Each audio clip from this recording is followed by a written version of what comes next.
Welcome back to Cinema Pursuit. Today we have another returning guest, Marley from the Real Lovers podcast. Last time we were talking about Familia. This time we're talking about apes. So different family, but same family. What's up, Marley? Koba. Koba, Wika, Caesar. No, we'll get into dialogues Yeah, later. we'll get into it. We'll get in. Thanks for having me back, Vakash. I love your podcast and just I love talking to you about movies. And I'm glad that we're talking about an actual film other than like I love Tokyo We're Drift. talking about a film, not a movie today. Even Yeah. though, like me and Zach sparse that conversation sometimes, and I'm like, we never give any explanation because we're talking about Jaws, and Jaws is a movie. It's not a film, but technically it is a film, and it's like it's Mhm. whatever. We're not being pretentious about that ever. Like it is what it is. Call them films, call them movies, call them whatever. As long as you respect them and watch them, what more do you need? As long as you put them in your life, that's that's Exactly. that's that's what's most important. So, mhm. But yeah, today we're doing Dawn for the Planet of the Apes on a 10-year anniversary. We probably should have done this like 8 months ago when Kingdom for the Planet of the Apes came out, but that doesn't matter because the apes are timeless. Marley, why this movie? This movie it's my favorite in the Planet of the Apes trilogy, and like this new trilogy. And I remember watching this in theaters and just being completely like amazed with it. I literally I got out of my theater job at that time, so I was Yeah, able. I still had some friends, and I was able to get some free passes to go into this movie. And I immediately left this theater and was like, I got to pay money for this just because like this is straight cinema. This is straight cinema. This is why I go to the movies, and it's incredible. I love it so much. So So did you know who Matt Reeves was? Did you watch Let Me In or Cloverfield or anything? Did you know what you were getting into? Or was it just like the sequel to the Rise for the Planet of the Apes? like I knew who Matt Reeves was. Like I've seen Cloverfield, Okay. and I don't think I saw the Let the Right One In remake. A lot of people say that's the lesser movie. It is lesser, but it's still good.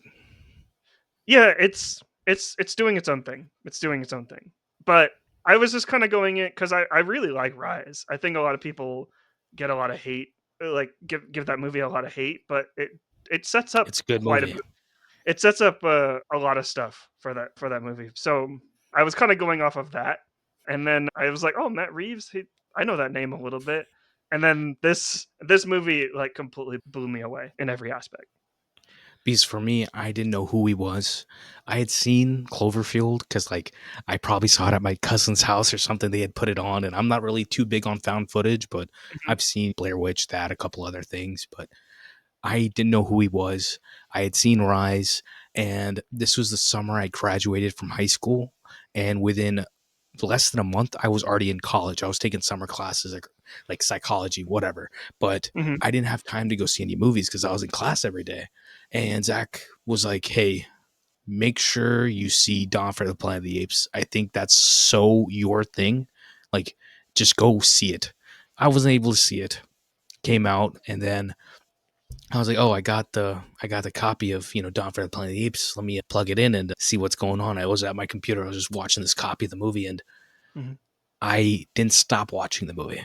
And it's the only time this has happened where I would never sit at my computer like this. I would never sit at a computer at a desk and watch a movie for the first time.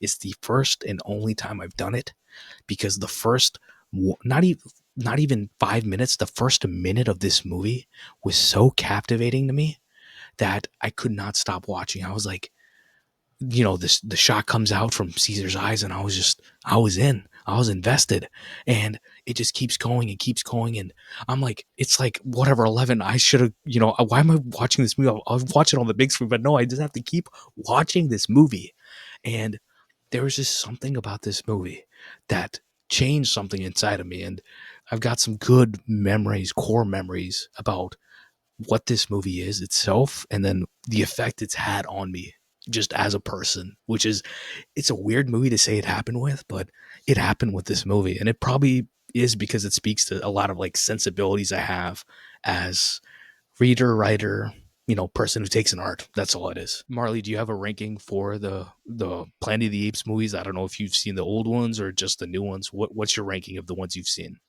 The funny thing is, I haven't really seen any of the old ones. I'm not really a big fan of Tim Burton, so I don't You don't need really. to see that one. Besides Paul Giamatti, fire. Rest of it, yeah. So I'm really just gonna rank like this new trilogy. Dawn of the Planet of the Apes is definitely like my number one spot, and then I'll go Rise, and then War will get like if you decide to cover War like on on your podcast like later, I feel like War kind of like dives deep into like the same themes that Dawn did, just not as well in my opinion. Like probably one of the main things why I love Dawn of the Planet of the Apes so much is just like it's constant themes about how that guns are bad and violence. When you put guns pretty much in anyone's hand, it will always cause problems. And I love kind of like that constant, just like what Matt Reeves just kind of like shrugs the audience like we need like guns are dangerous weapons. They're dangerous weapons. They cause like so much unrest. And I love like that a major blockbuster, a major summer blockbuster was able to have the balls and come out and say that. And also the way, like you mentioned, like the way this movie even starts. It starts with like a shot of like just Caesar's eyes as it pans out. Yeah, Most of like the first like 10 minutes of this movie is like silence and just like the apes signing back and forth. To have like a summer blockbuster movie do that, like that's just this movie has so much balls to just to he do that. had the studio didn't give him any notes on that. They're Hmm. like, yeah, we're good with this. He didn't want to do this movie. He talks about it a lot. Like I've heard him talk about a lot of movies now, and he's like, I try to find every single reason possible not to do a project. Batman, Hmm. same thing. At some point he left the project, and like there's like a little bit of a if and like he wanted final cut, and he was just trying to figure out the whole situation with Warner Brothers, and he's like, I'm trying to find my way out, and they told me yes to every single thing I wanted to do. And I'll talk about the influence of that in a minute. But you're talking about guns and things like that about this movie, so I'm going to cut to the Q&A podcast. Jeff Goldsmith, he talk. It's a writer's podcast, very Hmm. much a la Craig Kind of like Mazin's podcast, Script Notes, kind of like that. Except Craig Mazin's actually those guys are writers, so a hmm little bit different. But this is one of my favorite podcasts. hmm But let's listen to Matt Reeves. okay. what they're to do, but they don't. The question was regards to getting away from the atomic age of the 60s apes films. Here there is an anti-gun sentimentality. And what did the studio think of it? What the studio wasn't really at all.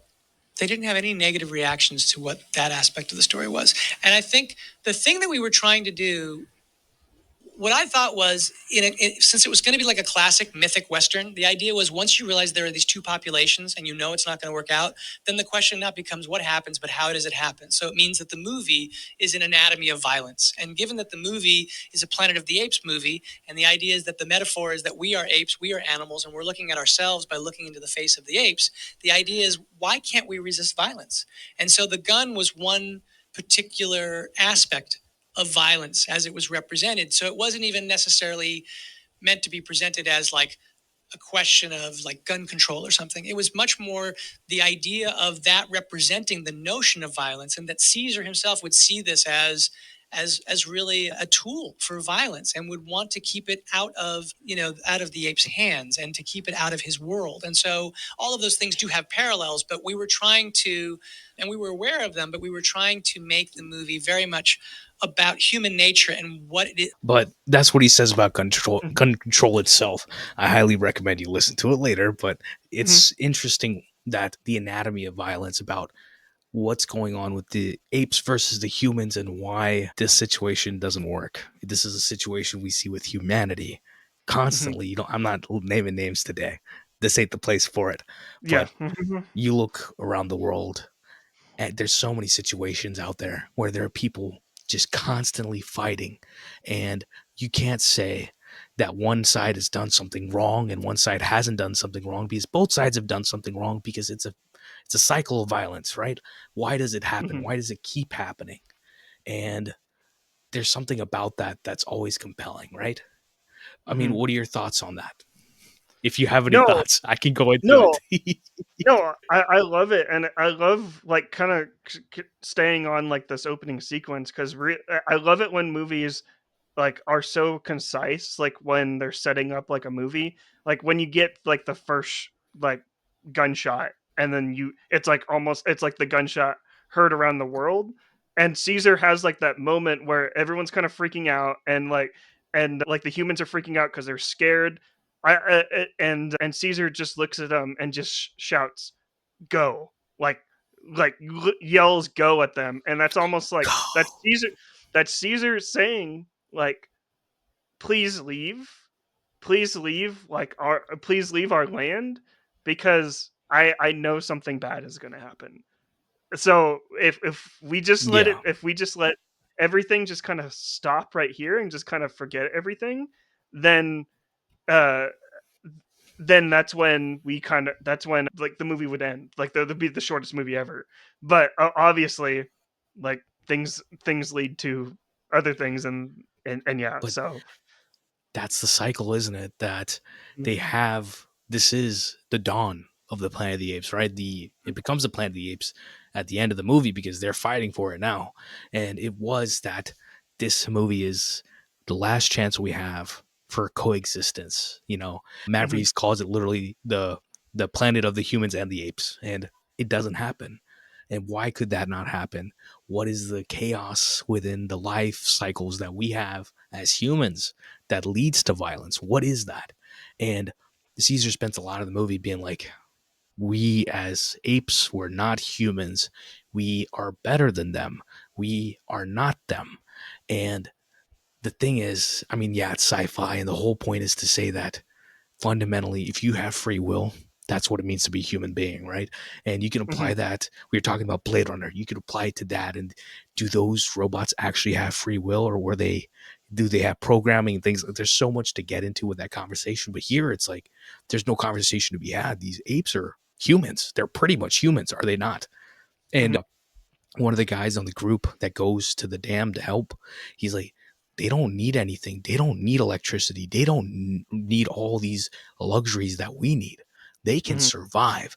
And he, through like throwaway dialogue, we count it as throwaway, but it's not throwaway, right? Reeves has a point. It's like they are superior in survival, and we've been degraded to a point where we are surviving now. And I think when's the last time you watched it? Did you watch this pre-COVID or post-COVID? Like the last time you watched this?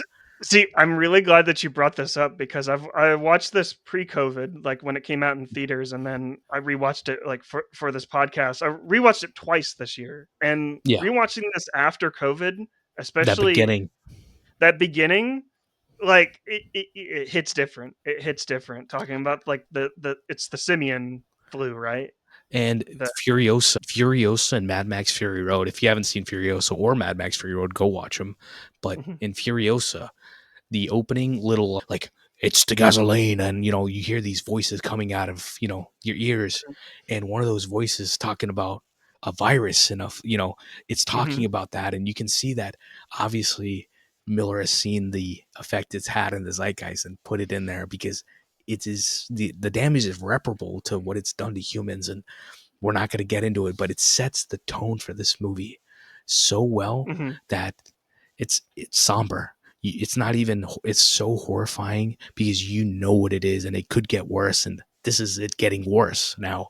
I mean, if people haven't seen Contagion and stuff like that, like, this is Yeah. so Mhm. bad.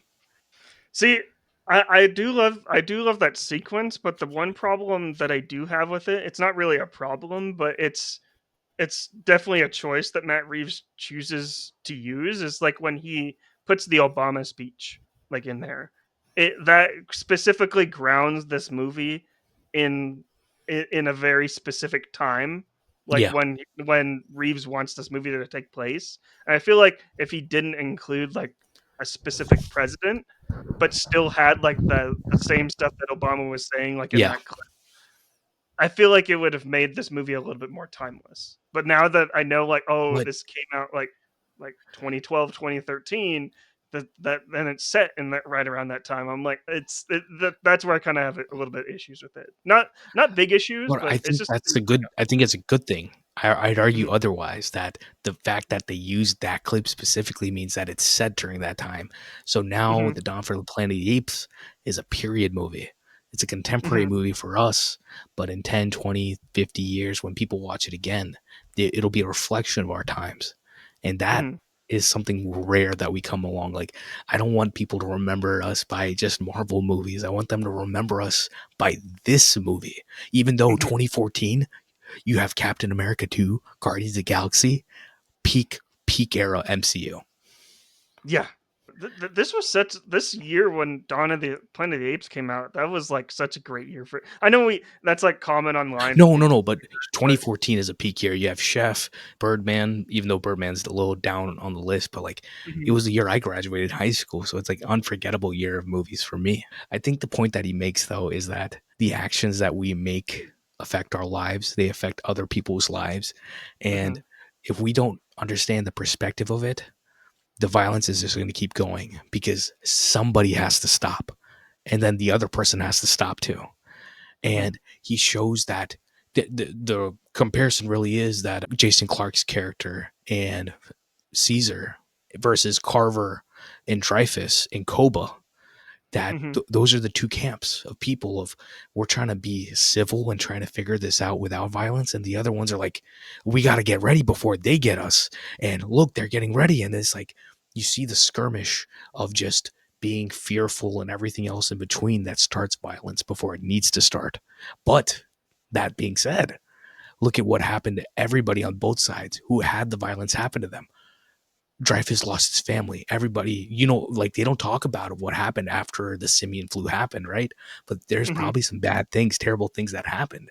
And Koba, at the hands of the humans, human work, like Mhm. there's so much that happened to him. And that's why he's such a great villain, which we'll get into afterwards. But I do want to talk about, he talks about anatomy of violence, but I also want to talk about the anatomy of goodness, Mhm. because for every single bad thing that we see in the movie, you have moments like Alex, the kid that's with them, like his son, and Mhm. Maurice is like waiting outside his Oh, tent. Maurice is MVP. Maurice is the Oh yeah, MVP of this entire series. but like I stand with Maurice Maurice. is sitting there with Alex.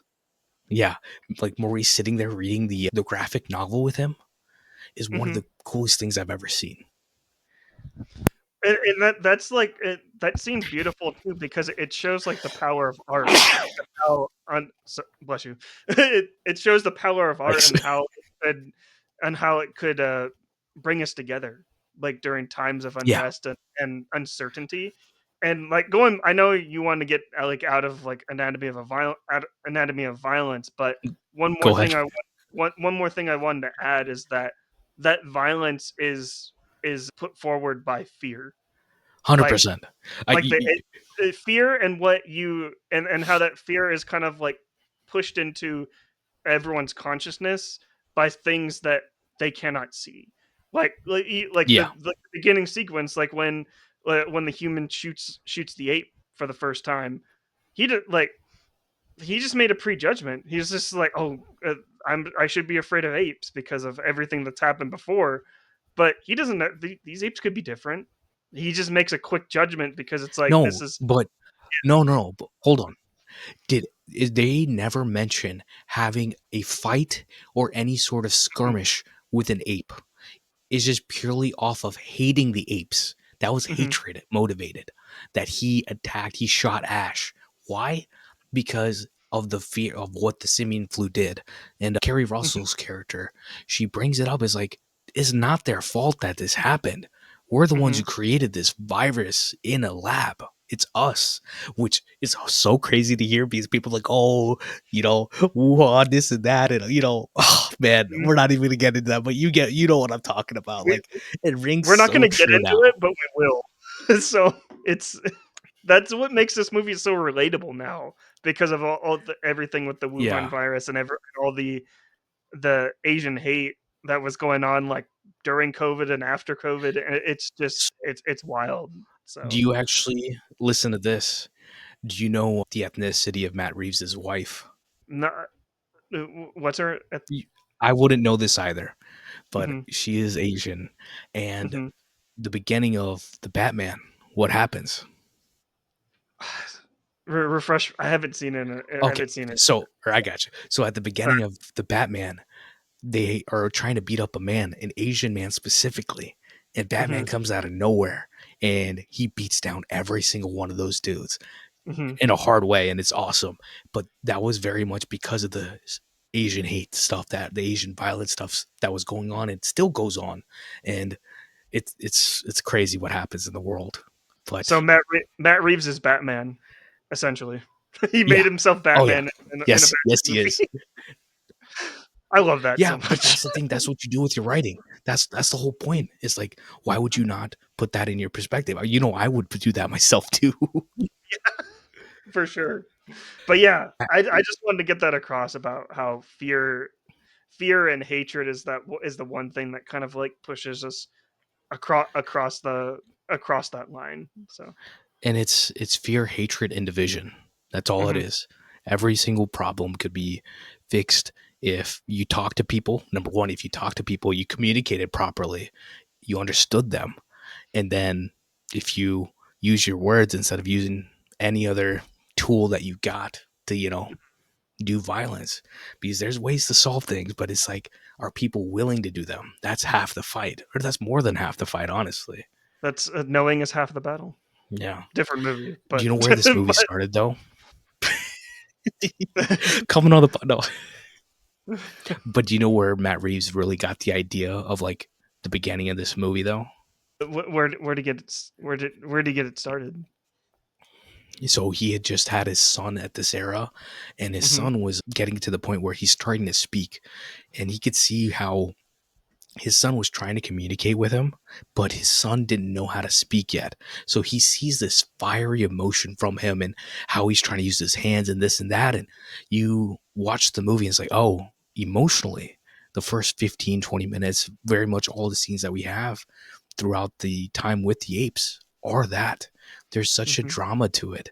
And it started just because that's his way in. Every time he's got to find something emotionally that connects him, and that relationship he had with his son was what he was trying to put into this movie, and that's where they started for him. Like he's like, Hmm. I want to do this. Y'all are starting in San Francisco. No, I want to start in the forest. Let's go to the forest. I want to be with the apes. I want to see what they've done. I want to see all Hmm. the infrastructure they have. I want to do that. That is what's compelling. This is the dawn of the Planet of the Apes. This is not the dawn of the humans, right? So Hmm. he fundamentally changed where this movie was headed emotionally, because that's how he works. And like the Q&A pod I was just talking about, reason why this movie is so important to me. 2014, I was driving somewhere and I was listening to this pod. I remember where I stopped for gas. I remember this pod so much because this conversation made me realize so much about me. And I spent so many years of my life thinking that emotionality is wrong. Like you should be distant and cold, like a Fincher vibe, Hmm. just as a life, that like being emotionless is a merit. And I spend every single day of my life now thinking otherwise, that the more emotional you are, you should be, you should be calm in your moments, but you should never not listen to your emotions in the sense that you need to follow a story somewhere. You need to follow people somewhere. You need to understand where they're coming from. And it's an empathy thing. If you don't, like Matt Reeves talks about it in this, that you go to the movies. Why do you go to the movies? Because for 2 hours, 3 hours, you're trying to practice empathy for that much time. And that's what that is. Hmm. And I wouldn't be here talking about movies today if it wasn't for listening to 90 minutes of Matt Reeves talking randomly. Didn't know the man. But now it was like, I like he's just one of the coolest dudes I've ever heard talk about movies, because he's very much like me. He's a bit like high strung at times, and he's got to work out his feelings somehow. So I love it, and man. and and just listening to that clip that you played for us, it just seems like he just loves like the craft, and not only just the craft but also loves movies. Like he wanted to make 100%. Dawn of the Planet of the Apes just because that's a movie that he would want to go see. And you got to put like, there's so much respect that I have for filmmakers that want to make movies that they will see themselves, not just kind of like falling in line with like an MCU and just like collecting a paycheck. And This might be a little bit of a hot take, but Matt Reeves is up there with Nolan, Denis, Greta Gerwig. Like, he is one of the best blockbuster filmmakers we have right now. And the only discount he has to that is that he's only made 3 movies in that era. Like, just because it takes him a bit longer to put out the movies. That's all it is. Besides that, pound for pound, emotionally, he hits so well for me. Hell, But you know why that is, though? I'll go ahead. I'll even say even hotter take. I'll say that Matt Reeves is better than Nolan or Denny. How about that for your listeners? I'm just kidding. That's hot. No. That's good. I understand. I didn't say no, did I? I didn't say let's get off. I understand, because that's the feeling I get from him too. Like, I think he's getting to that point. It's just he hasn't been there yet. I think his filmography, when he gets all said and done, it'll reflect that. Nolan, at this point, he's just top dollar. Everybody wants that man. That's all it is. It's like, I'll pay, like, the meme from Futurama, like, here's my money, like, take my money. That's what it is. Did you ever like Shakespeare, that sort of thing, like plays? Did you ever get into that, whether it's college or high school, anything like that? I got more into like Shakespeare, like plays, like in college. I wouldn't necessarily that I appreciated it, but I never really knew how to understand that. But I'm glad that you brought this up, because Dawn of the Planet of the Apes is like, it's full on Shakespeare. In a way, it's almost kind of like Hamlet in a way. Like, this movie becomes It Hamlet is. because it's very much like The Lion King, especially with the whole Have you Koba seen plot. Have you seen Plot line. Antigone? Or not? Excuse me, have you read Antigone, or like Greek No. tragedies or anything like that? So Mhm. the Shakespearean tragedies, the Greek tragedy, Antigone's from Sophocles, very older stuff. But these tragedies, even though, like, growing up, I'd read them and I'd be like, I don't know what this is. This is boring. Why do we need to do this in class? And then you sit there and you think about it. I did some like I used to be in a theater class. So like we did Shakespeare, and that was a whole experience in and of itself. But I learned that I like these relationships, because you're talking about Lion King, you're talking about this, talk about Black Panther. There's a lot of movies that bring these sorts of characters and these sorts of dynamics, and they pull them off within their different worlds. And this, like you said, Koba and Caesar, this is for the books. This is one of the best ones ever done. Mm-hmm.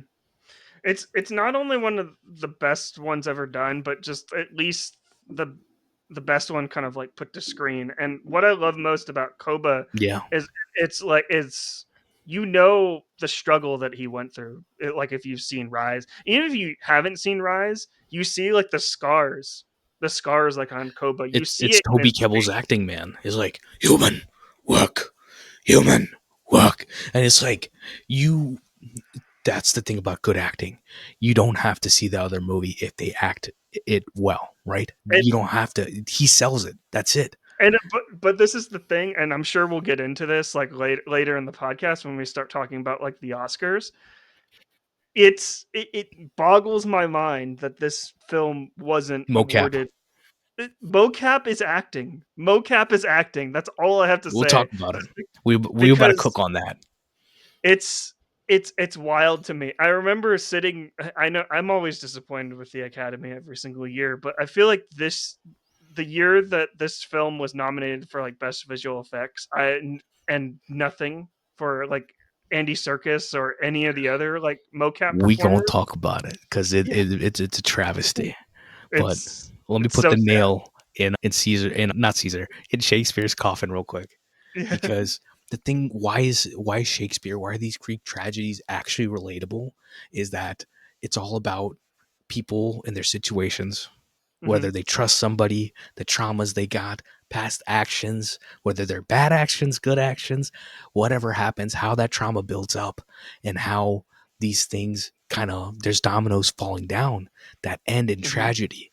And we know what the tragedy is, and how we get to that tragedy is fantastic. And like you said, or actually, what's funny is the writers for this, not the one that came in after Reeves came, but Jaffa and Hmm. Silver, the ones that wrote Rise also. I Mhm. remember being on Reddit and having a conversation with their son at some point after Dawn for the Planet of the Apes came out. Just randomly. He was like, yeah, those are my parents. Like, yeah, they're awesome. Like, they're great writers and this and that. Like, I don't know. Like, I just remember that it's been like 10 years since that happened. That's crazy. If they're listening to this podcast, just say hello. Oh, I'll send it. I'll put it on the subreddit for Planet of the Apes or something. So, and Yeah. I'll tag. I'll tell them. But Mhm. these movies, the writing matters, and I mean, obviously, writing always matters. But there's a beauty to this where it's like you don't have to have, like you said, the story is so simple, but it's the way that it's told, the way everything happens. It gets, you know what it is. You know the shot of Caesar, or not, excuse me, not Caesar, but Koba and Blue Eyes standing in the village when it's on fire and they like touch heads. Mhm. You have to get to that moment. You have to sell that moment. How do you get to that? How do you get to that sort of betrayal and all these little dramatic things that are happening and sell that Mhm. moment? And you know what's happening because it's like genuine emotion. There's fire everywhere. And you're like, this man, like you get mad, right? There's like, Yeah. why are you doing this to Caesar's son? But No, I'm it's getting into the juice. I'll get it. We can get into the juice if you're good. If you no. got Well, we something. can get into the action is the action is the juice, but like just commenting on that one thing, it's like you're mad at Koba like when that happens, but going back to to the performance, you understand his frustration. You understand why he's at this level, and I feel like really the only time where I wasn't like on his side, and it's in the third act. It's the scene where he kills one of his own, and Oh, it's we'll get into it because yeah, we'll get into it. my soapbox is about Koba actually, and you'll see why. Okay. But that being said, let's get into action is the juice. The juice is Mhm. always the juice. Action is always the juice. Dawn of the Planet of the Apes, all juice. There's very much a lot of stints of this movie that I want to talk about, but what are your pieces for action is the juice? Best scenes of this movie? I think one of my favorite scenes. I had to mention this one, but it's the battle sequence, and it's. I love oneers. I love Yeah, one takes in movies. It's probably one of my favorites. It's CGI, but the camera is like anchored like it's on the a tank tank. shot. It's the tank, yeah, the tank shot, Yeah, and basically it's just the camera going around. It's anchored like on the tank, and you're just seeing all this violence being presented, and it's such an amazing shot too because it's a one take, and but also you're seeing like all the destruction happening all at once while also seeing Koba like entering the tank. You're not losing any action, but like that's probably one of my favorite action like scenes. But kind of leading up to that, before like that's throwing gasoline on the fire is when Koba kills like the human, because just like going back like to the like the mocap and like the acting. I love how Koba just kind of walks into that scene where he's just kind of like joking around and playing with them, and then and then has like you're a talking gun in about his the hand two and humans he kills for taking the guns when he takes the guns. yeah, when he takes the guns, Yeah, just because, and that's when Koba realized like I have this power, and I like and I know what I'm going to do with it. So he's it's smarter. I think he's smart in that. You mhm, give him, you're not giving him enough credit. I think Koba is just as smart as Caesar. He might be even better at Caesar at different things, and that's why Koba was a brother. He's not someone else. He's a brother to him. And the scene you're talking about with the tank shot on the rotating rotor of the tank, that mhm, shot is, so they shot, I think that was on a set in New Orleans at like a abandoned Six Flags park, and they shot that plate, and then they spent how much ever time in post getting that shot together. So they would record every single little piece of like, oh, there's a ape burning, there's all these little elements of like motion capture that they had to put in there, you know, a guy getting dragged away, all that sort of stuff has to be done. They pulled all that stuff in there. It is crazy how long it takes to make these shots. And Matt Reeves in the pod, he's talking about how we have to go back and do revisions for a shot. Some of these shots, it'll get up to 200 revisions, 400 revisions, like because we go back, I'll tell them, oh, this doesn't look good, this looks real enough, this is not that, that looks good. And it's just the whole process of what you want as a VFX artist, that you want to have input as to how this looks good, how does this emotionally work. And 200, 400 revisions. This shot took I think he said 1020 or 1030 revisions, and this shot was ready the week before they premiered the movie. That's how long it took to make that shot. That's And that's wild. one shot that goes on for maybe like a minute max. But it's like, if you care about your movie, you're gonna do that work. And even, Roger Deakins even talks about his struggle with some VFX artists about getting the lighting right. And I'm sure like a director who actually cares will convey their message as to how I want this. And you look at that shot, and by the time we get to that point of the movie, it's just a whirlwind of violence, and you're seeing what has gone on because the actions of one individual, the hate of one individual. And it's fantastic. What else? You have anything else for Actions of the Juice? Well, I mentioned like Koba taking the gun from like the Yeah. humans because that's what starts And everything. and Like that's the literally. thing. He's a genius. Like, I'm telling you, he's a genius. hmm And And that it, scene but is the most horrifying scene of this movie. it's Honestly. it's it's horrifying because you see what he's doing. Yeah. You see like his whole plan, and I like that he's kind of like who's the mocap like artist like mocap Toby actor. Kebbell. Toby Kibble, just the way he plays it and how he plays it kind of like joyfully and just kind of like, oh, I know what I'm gonna do here. Almost a little bit Joker vibes, like in a way. I'll Uh, actually, this is the perfect time to bring it up. So, do you know how they learn all the stuff for being apes? like I know that they used shoot like free runners and like professional wrestlers as well to kind of like get like to get like The running. uh the running and Yeah. also just like the stances. Like I believe like on the behind the scenes on the Blu-ray, Matt Reeves talked about how how he wanted like the mocap actors to understand breathing Yeah. because the apes in the certain state like they're calm, like and like humans like when they're scared they're frantic, and it reflects kind of like it reflects so much like in this movie just because like this not trying to jump ahead but like the score also reflects that as well. You see you like Oh, yeah. when the apes are on screen you kind of have like this calm and serene kind of like moment like when you're a Caesar. Obviously it kind of jumps up a little bit like with when Koba's like on screen, but I love it. I love kind of like that take.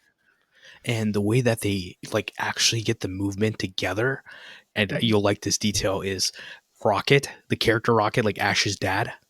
Yeah. He is the guy who did it. His name is Mhm. Terry Notary, Terry Notary. Like, Mhm. I recommend anybody go look up his IMDb, because he's the one who creates all that motion and gets them into boot camp of how they do that stuff. And Mhm. I was watching The Village, and he has credit on The Village as a movement coach. He's done everything from the Planet of the Apes movies. He did the Grinch. He's done Avatar, the Avenger movies, obviously this. He did The Hobbit, like Desolation of Smaug. I assume he's the one telling Benedict Cumberbatch how to do mocap for a freaking for a dragon. But it's Yeah. like, he is that guy. And the one I'm waiting to tell you is Nope. He is the ape in Nope from the show that goes crazy. That's him playing it. Oh, that's wild. I bet you love that, didn't you? Yeah, I that's gotta great. leave. I gotta leave those in there for you, because that's the thing. It's like, you never realize who's working behind a movie. It's like, oh, I love every single thing this person's made. That sort of vibe, and it's awesome to see people who are that good at what they do. And it's like, Mhm. yeah, Andy Serkis brings it alive, but somebody's got to be there in in the thing, in the whole process, helping With him the bring it dots. alive with everybody. But it's Mhm. MVP the dots, Yeah. the Or motion the camera. green suit. The green suit or whatever. I don't think it's not even a green suit anymore. I was kind of like impressed with watching the behind the scenes. It's like it's not necessarily it's they're just like wearing just like I want to say that's half of like a ghillie suit or something like that. Like a Yeah. ghillie suit without the ghillie. So that Mark doesn't make Ruffalo sense. calls it the man canceling suit for Yeah, him for doing all the Hulk stuff. He's just like, I don't feel like a human doing this. But it's like there's a beauty, or I'm not sure about him, but the beauty that Josh Brolin brings to Thanos. You talk about Caesar, you talk about Maurice, you talk about Toby Kebbell. I haven't seen Kingdom of the Planet of the Apes, whoops, but it's like there's so much compelling work there. So I love it. Mhm. But let me run it. Respect We're gonna mocap talk about artists. motion. We're gonna get into it Mhm, in a minute. But mhm, action is the juice for me. Is the first? It's the opening. It really is all the time that we spend with the apes, and there is such a beauty to it that you, as like the opening 15 minutes where besides Carver shooting the ape, we get to live with the apes, we get to see conversations with the apes, we get to think of the apes as just they're real to me. Like you can't tell me these apes are fake. I'm invested within this story. And yeah, sure, they had guys in suits and that worked also before, but this is a different level of work that they're doing, and you can just feel the tone of everything going on. It's like you feel that we're an inch away from war now, and they're having these conversations where it's like chaos is like at the door, and it's like if we invite it in, there's a lot of violence that's going to happen.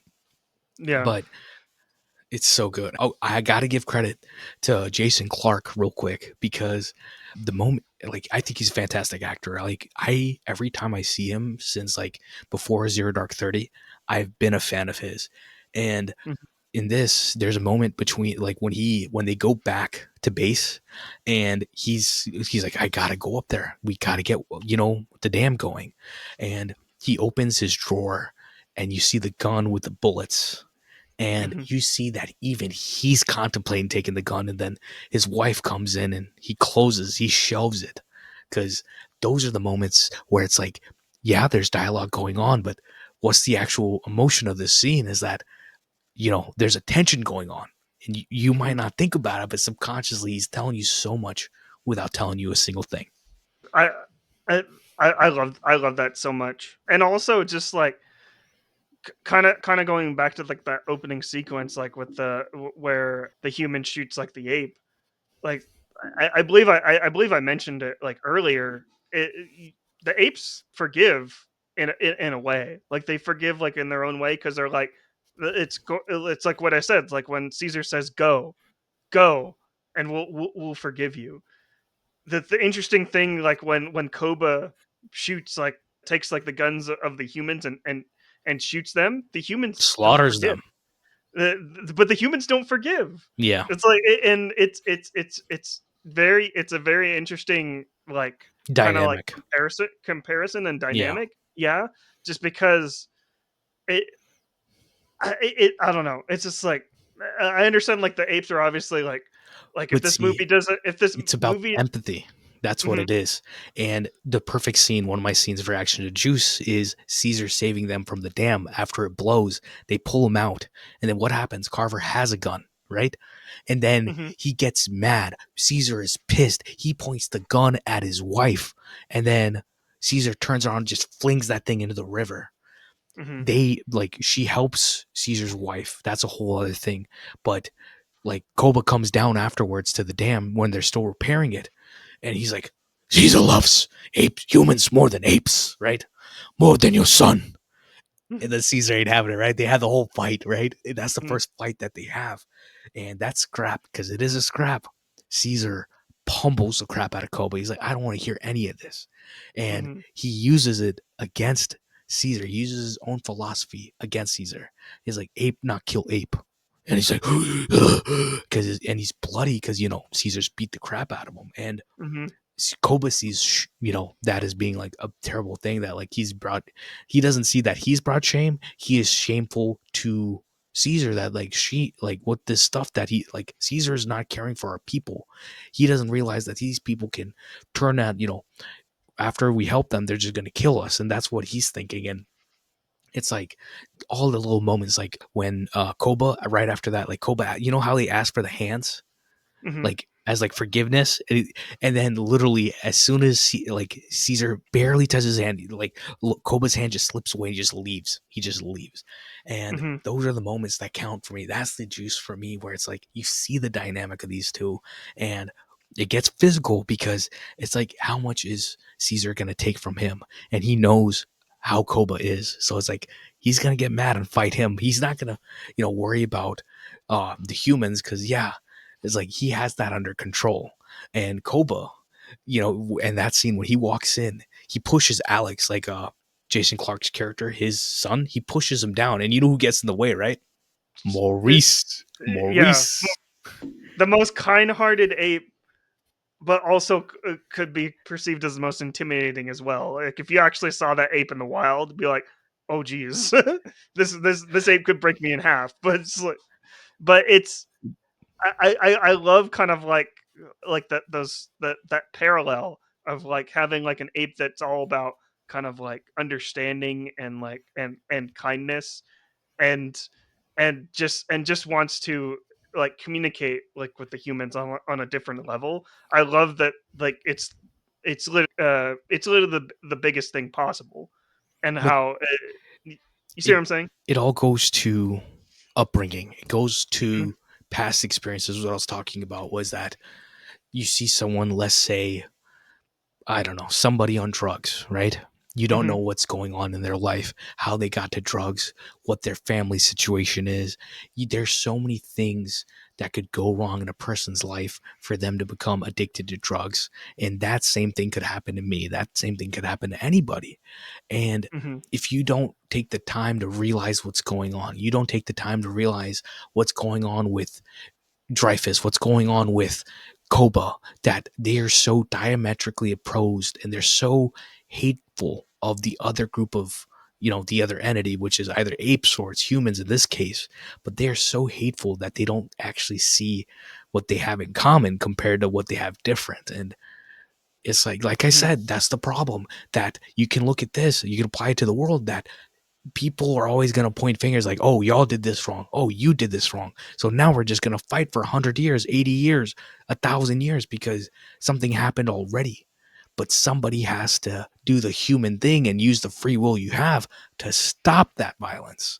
And that is something of human free will that is an elevated standard. It's something that is not from from the back of my brain, where the most primal part is not going to be from the anger and the emotions. It's going to be regulating those emotions, understanding them, and trying to figure it out with people. And we'll talk about it in dialogues. One of my favorite lines of this movie is the last exchange that Koba, I mean, excuse me, not Koba, that Malcolm and Caesar have. Like, it's beautiful. mhm. But actually, there's a comparison to be made, but we'll talk about it in a minute. But let's get the production value. Production value! This movie, this movie production value yet again. I was talking about All the President's Men today. That's a different sort of production value in the same level, where it's like they're talking about one newsroom. This is, you're bringing alive characters where I'm like, I could have never thought in my life that I'd think that a CG ape was real. And Mhm, y'all can't bring Uncanny Valley, whatever, with human motion capture stuff. But this, mhm. on point, perfection. And they perfected even more in War for the Planet of the Apes. You're talking about Maurice. There's a shot of Maurice in the trailer. I'm like, that's a real ape. That's a real Mhm. ape. You can't tell me otherwise. But that's me saying a long-winded question to you. What's production value for you for this movie? No, to add on exactly what you said there, like when you look at these apes, you really think that's like a real ape.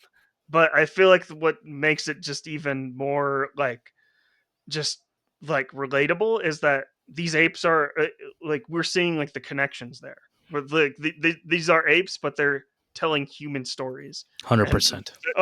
but for production value for me, I it goes back to the mocap, because like this movie just doesn't work if like the mocap isn't that. That's why I don't like any of the older Planet of the Apes movies, is because I know that that's a human like with an ape costume on. Like here, it's like It's easier to suspend the belief. Like, suspension of belief is easier here compared to that.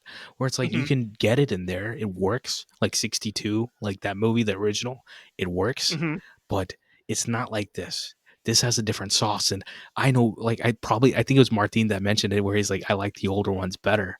But nah, I like this better. Yeah, I like it better too, just because going back to like your whole action is the juice scene, like for production value, like the scene where the opening sequence, like when we're learning about the apes and we're seeing, like I was about to say Koba, sorry, when we see Caesar become like a father, and we see like see him look at his son for the first time, just the reaction Andy Serkis gets, like I believe that. Beautiful.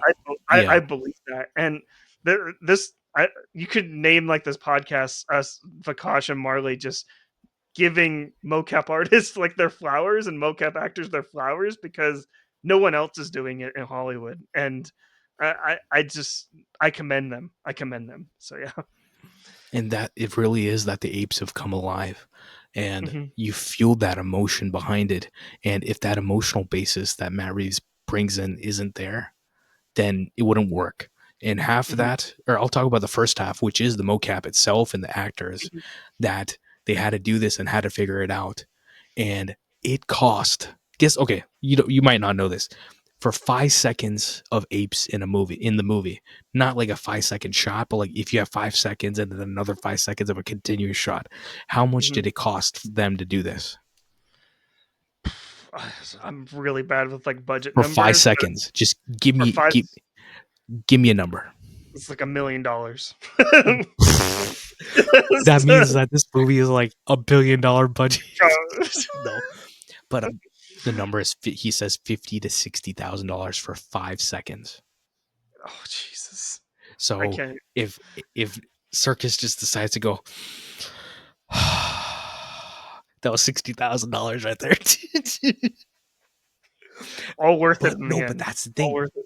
Like he was like, he had to figure it out. They were asking the VFX, like Weta's asking like, how much apes are y'all gonna have? And he's like, I don't really, like, I figure out on the day what the shot's gonna be and how, don't someone was asking him to go to sets and to use stand-ins to tell like how long they might get shots, and he's like, I'm not gonna tell Gary Oldman and Andy Serkis where to stand. That's not my job. Yeah. Because it's like they know what they're doing. It's like, emotionally my character would be here. It's like, okay, cool, then let's try to start there. And it's like, that's how directors work, that's how he works. And that's one half of it, right? That he figured it out. They came in under budget on this movie, and they have great apes work in this movie. That's the hmm production value side. The other half of the production value is Michael Soressen. It is the fact that they took this motion capture stuff, they put it in the forest. They went into the forest in the rain, in the cold, and they actually did this. And that's what makes the big difference in this movie. And this is the first movie to do that. And he's talking about how like there's fiber optic cables, these things do not need to be in there, we're working with a 3D camera because of the studio, and these things go down, it takes time, and it's just a whole crazy thing to get the production value for this movie. hmm And do you know who would have shot this movie if Michael, do you know what Michael Soressen actually shot before this? Harry Potter 3. He Oh shot yeah, Harry yeah. Alfonso Okay. Cuarón. But Yeah. Matt Reeves just loved his work from Fame, this old movie, like from, I guess, from the 70s or 80s. He's like, oh, I can work with that guy. I loved his work when I was a kid. And hmm he got to work with him. And that was only because Greg Fraser was busy, because he shot Let Me In with him, and they were obviously friends. But Greg Fraser, he went on to do Zero Dark 30 and Foxcatcher and all this stuff. And the And Batman. it got to a point where after War for the Planet of the Apes, I was like, wait, hold up, it looks like Greg Fraser doesn't have something coming up. And he and Matt Reeves are friends. I'm like, oh, he's gonna shoot the Batman, and I was right. And I'm so glad that he did it, because legitimately, like, this is one of the best shot, blockbuster movies of all time. The hmm Batman is top 5 too. hmm Fantastic work. And it's because he understands visually how to make these movies, but he also has these partners that are like fantastic cinematographers. And Michael Soressen came to Alfonso Cuarón, I found this out recently, because Chivo, Emmanuel Lubezki, He's won 3 Oscars back to back to back. Fantastic DP, but he couldn't work on he couldn't work on Prisoners of Azkaban because he was shooting Cat in the Hat, which is a whole other thing. But yeah, he was like, oh, let's try to find some names that we like from like, oh, yeah, I know. But it's like, yeah, that's why he found Michael Sorensen, and Prisoner of Azkaban is like one of the 2 best shot Harry Potter movies.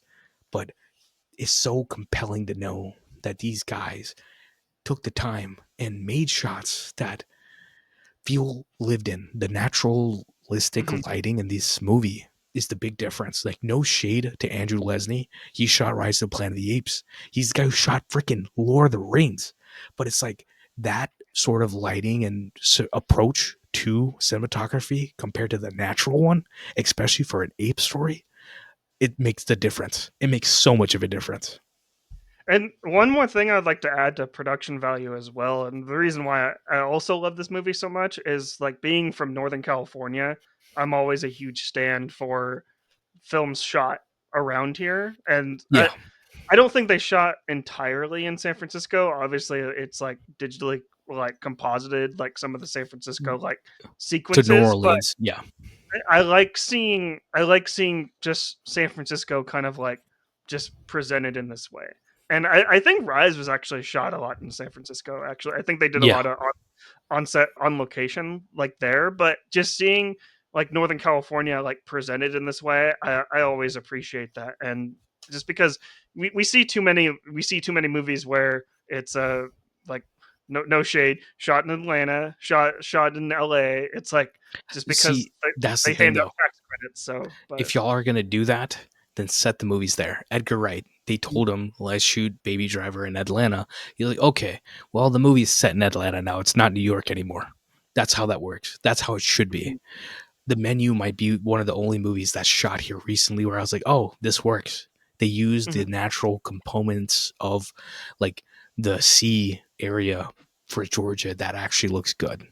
Origin did a good job too. Those are the only things recently that I really enjoyed from the Georgia area. So for production value, I do want to put one scene in here, and I'm just being selfish at this point, but I do want to talk about this. Is that what you're talking about before? Is that the whole part of them actually getting the lights back on and Caesar and Malcolm shaking hands, and then them getting back to the village? But you talk about Koba killing the guys, taking the guns. What does he do? What's the first thing he does? He gets the carver in the car, and the production value of that is he's lighting his match for his cigarette. Listen to the music. Oh, those SOBs, you did it. And then Koba comes out of nowhere and he gets lit by the match, like from the match, like you can see him lit, and then he just yanks him out, and he doesn't even use the gun. That's the thing. He pummels him to death.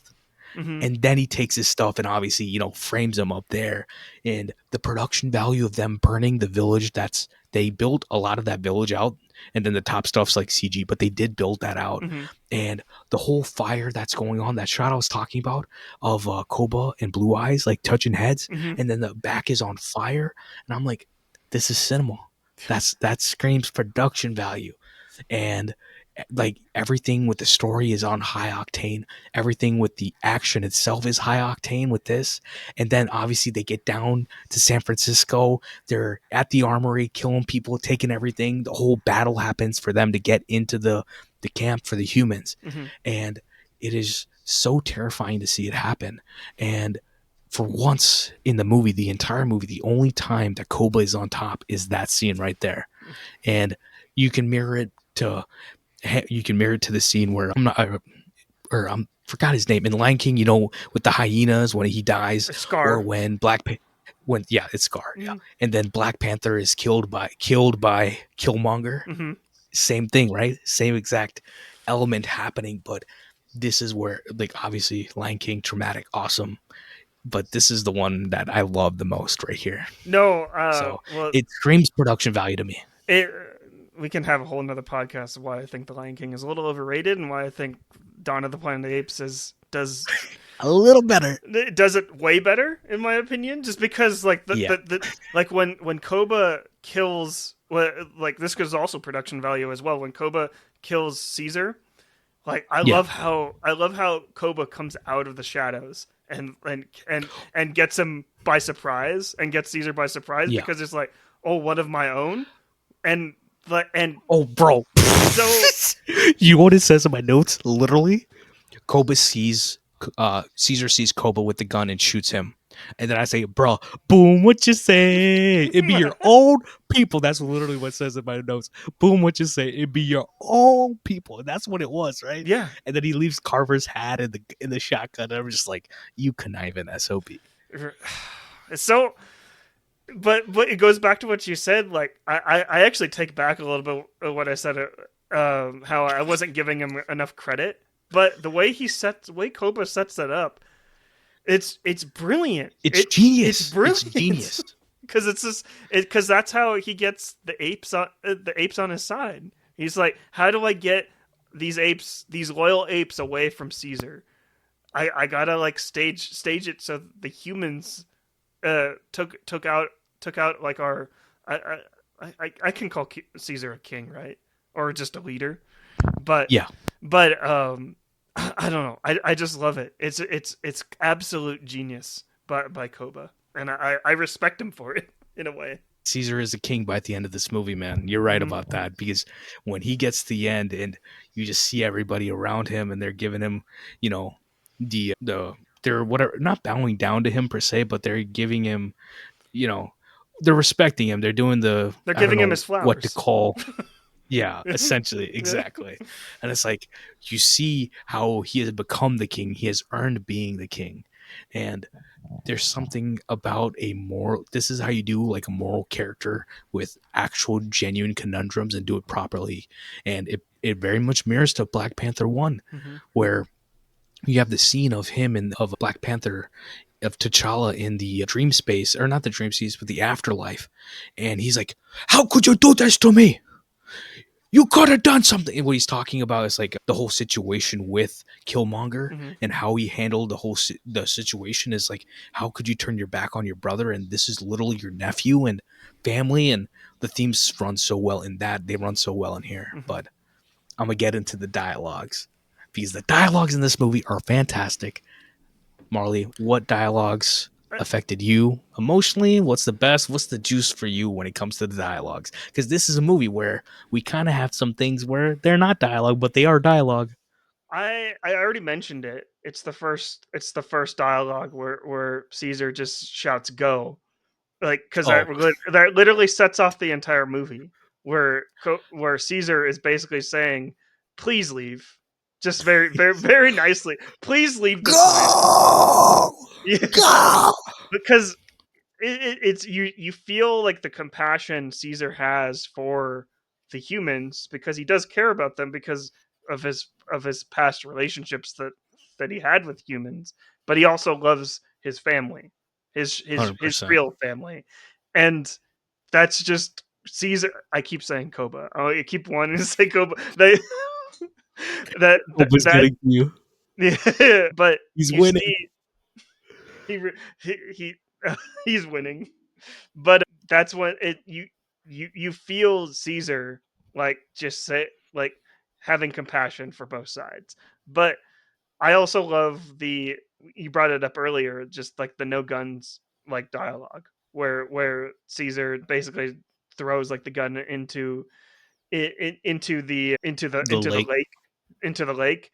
And this is like one of the things I love most about this movie is like when there's no violence happening like on screen and it's just dialogues just going back and forth. That's when you see like the most progress amongst like the humans and the apes. And that's beautiful, because if we just like what you're saying, Vakash, if we just talk amongst each other, understand each other, that's where we see like the most progress. And I feel like this movie gets that across beautifully. So, and that's the thing, the dialogue itself in this movie is something else, in the sense that they used ASL essentially to have these apes talking. And there's a lot of this movie where they're talking, but it's not actually dialogue. They're using sign language. And that sort of body language, which I was talking about Terry Notary, he plays into this too, where it's like this intention behind having dialogue that's not spoken, because it's not like Maurice speaks, but you can feel the entire emotion of of her, or like Maurice is a guy, but like the motion capture actress, it is an actress that does that work, and Hmm. you can feel her emotions through just the way that she's moving and her facial expressions and everything. It's fantastic. And I think Kingdom of the Planet of the Apes, one of the coolest things is that we have a whole cut of that movie where you just get to see side by side the real version and Hmm. then the mocap version. You can see how close their acting is, because it is close. It is exactly what they're acting.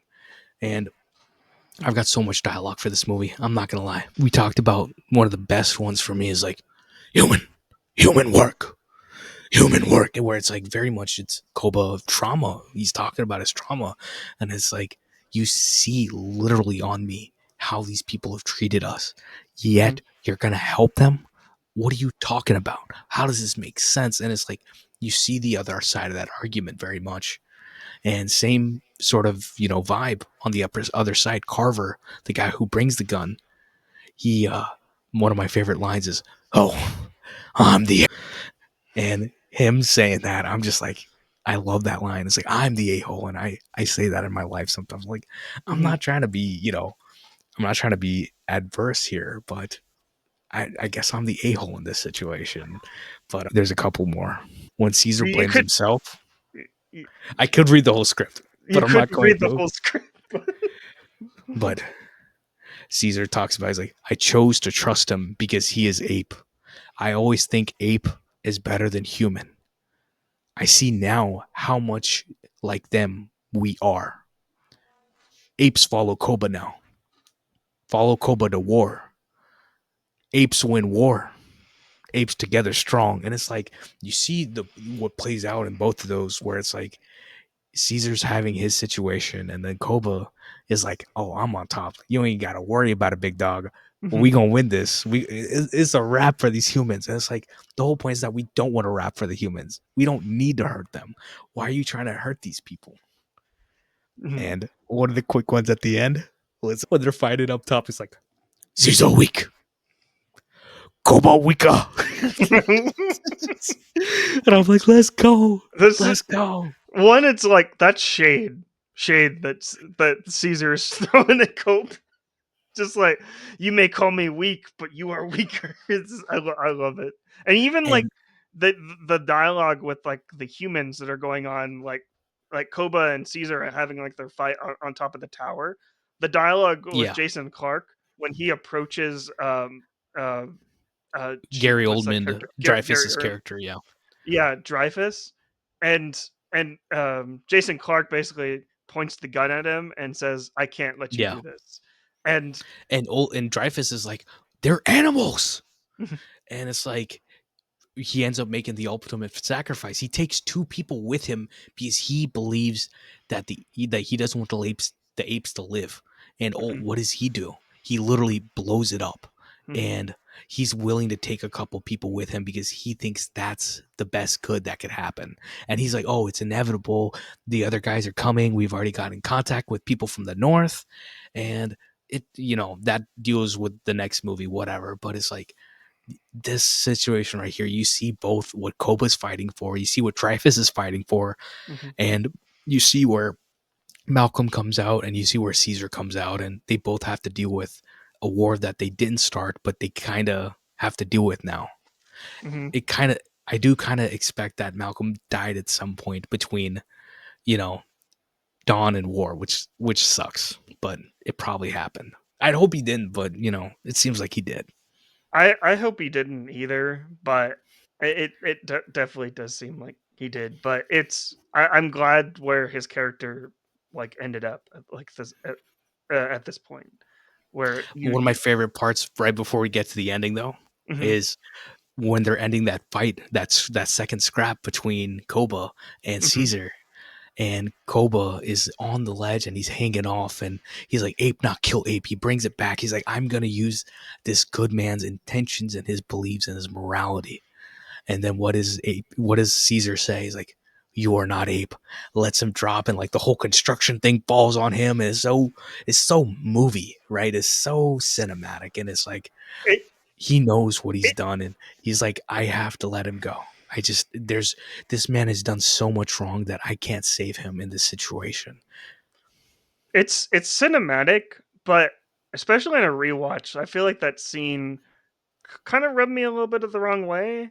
It made me not it kind of like lose a little bit of hope for Caesar, just because Yeah, Caesar in my own mind, like I wanted that character to just walk away from the yeah. situation and let him kind of like hang on for dear life because he knows that Koba is weaker in that It's the end of Batman Begins, where he's like, I don't. Where he tells Ra's al Ghul, he's like, I don't have to kill you, but I don't have to save you, and that's what happens. Mhm. But That the fact that Caesar lets go in that moment, he's no better than yeah. Koba, and I feel like that No, you're right. No, you're just saying right. that just now, like, makes, like, the character even better, where it's like, is Caesar much better than Koba? Like, even though I don't know. It's He's yeah. human. That's what it is. He Mhm. becomes human. Yeah. And that's what happens right afterwards when he meets Malcolm at the steps, like at the top of the steps, and he's like, the war started. And Caesar tells him, like, ape started war, and human will not forgive. Mhm. You must go. He tells Malcolm, he's like, nah, I'm not leaving. You got to go before the fighting starts. And he says, like, I'm sorry. And Malcolm says, like, or Caesar says to Malcolm, like, I'm sorry, my friend. I thought we had a chance. And Malcolm's like, I did too. And they touch heads right there in that moment. It mirrors back to Koba touching his head to Blue Eyes, where it's like, this is the actual genuine moment right here. And Mhm. that works so well. And I'm like, this is what we're missing out on. And we could have had something beautiful there, but that's not real. That's not that's not why we make movies, but we get moments like this because they're good in little moments in movies. So I love that Mhm. moment. Yeah. And what's funny? They shot that 2 weeks or 2 or 3 weeks before they premiered the movie. Oh, that's crazy. Literally, It's he was crazy in. Jason how Clarke is Australian, so he's in Australia. Matt Reeves is in L.A. editing, and then Andy Serkis is in. He's in, where is he? He's it in London at his studio doing the mocap, and Mhm. they put that all together because they already had the shot of him ascending from the steps, and there's a different conversation that goes on, but they're like, no, it ends better here, so let's just do it here.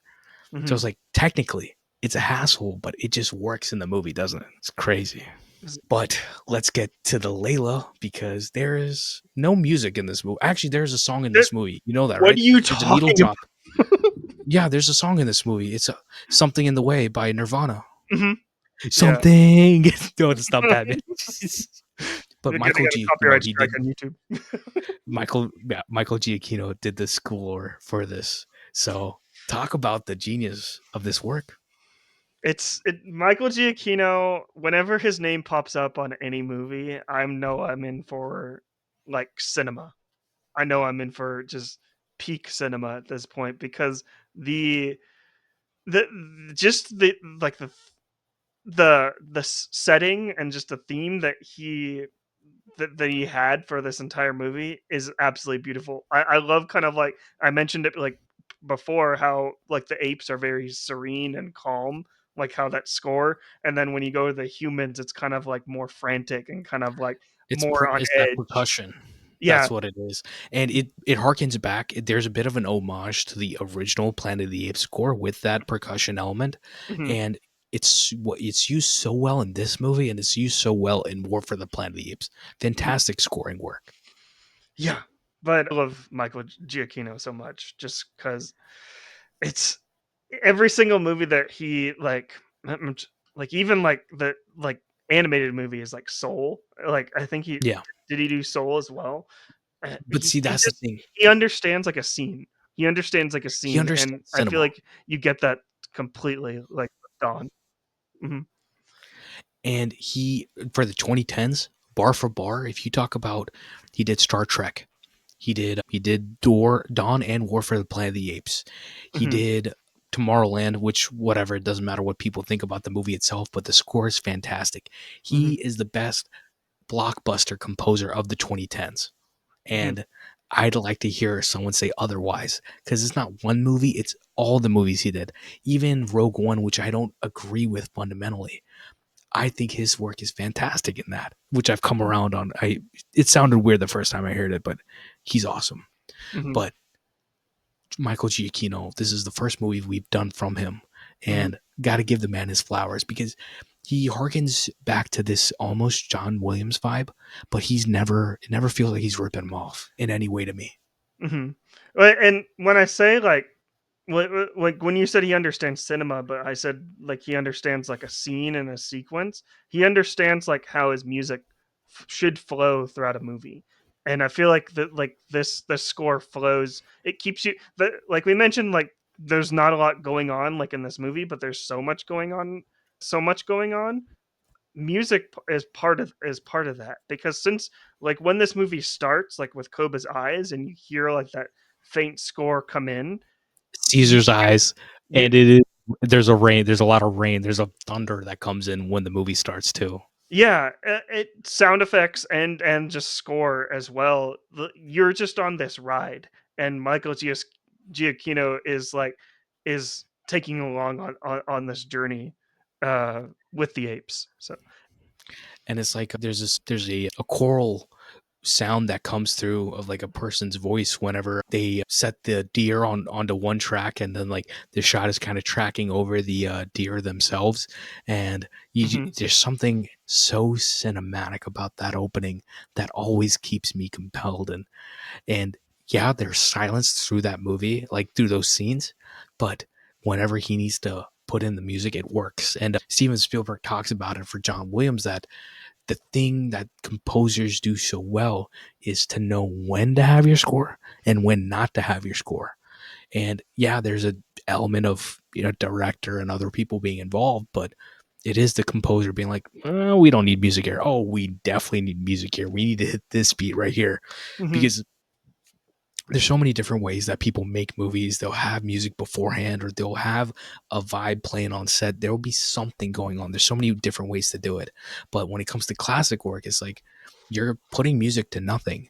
You're creating a flow to the movie. And Giacchino is one of the best to do it. And I've got quite a few tracks from him on my scores playlist. So I am a mhm, fan. And it's like I think the score gets even more emotional in War for the Planet of the Apes, but this is a bit more cinematic because there's a lot more drama going on in this movie. And the other one, it's much more emotional in the sense that it's even more it's less of a mythic western. This is more of a mythic western, but then War for the Planet of the Apes is a revenge western, mhm, and the emotion of that is just a different sauce, a different recipe, but it's in the mhm. same world and it works really well. For me, it works great. Okay, Yeah. like Mhm, I remember the first movie I saw in Dolby Atmos was War for the Planet of the Apes, and Giacchino scoring that. When it rains, it rains, but when that score swells, it is awesome too. So mhm. yeah, I love this guy. Yeah. It makes you just But wanna just fist pump the air. So that being said, I love him. I love Andy Serkis, but maybe someone else could have been in this movie. So you know who should have been in this movie? Marley. Let's recast somebody in this movie. Who did you put in this movie? Because I might have forgotten to do this category tonight.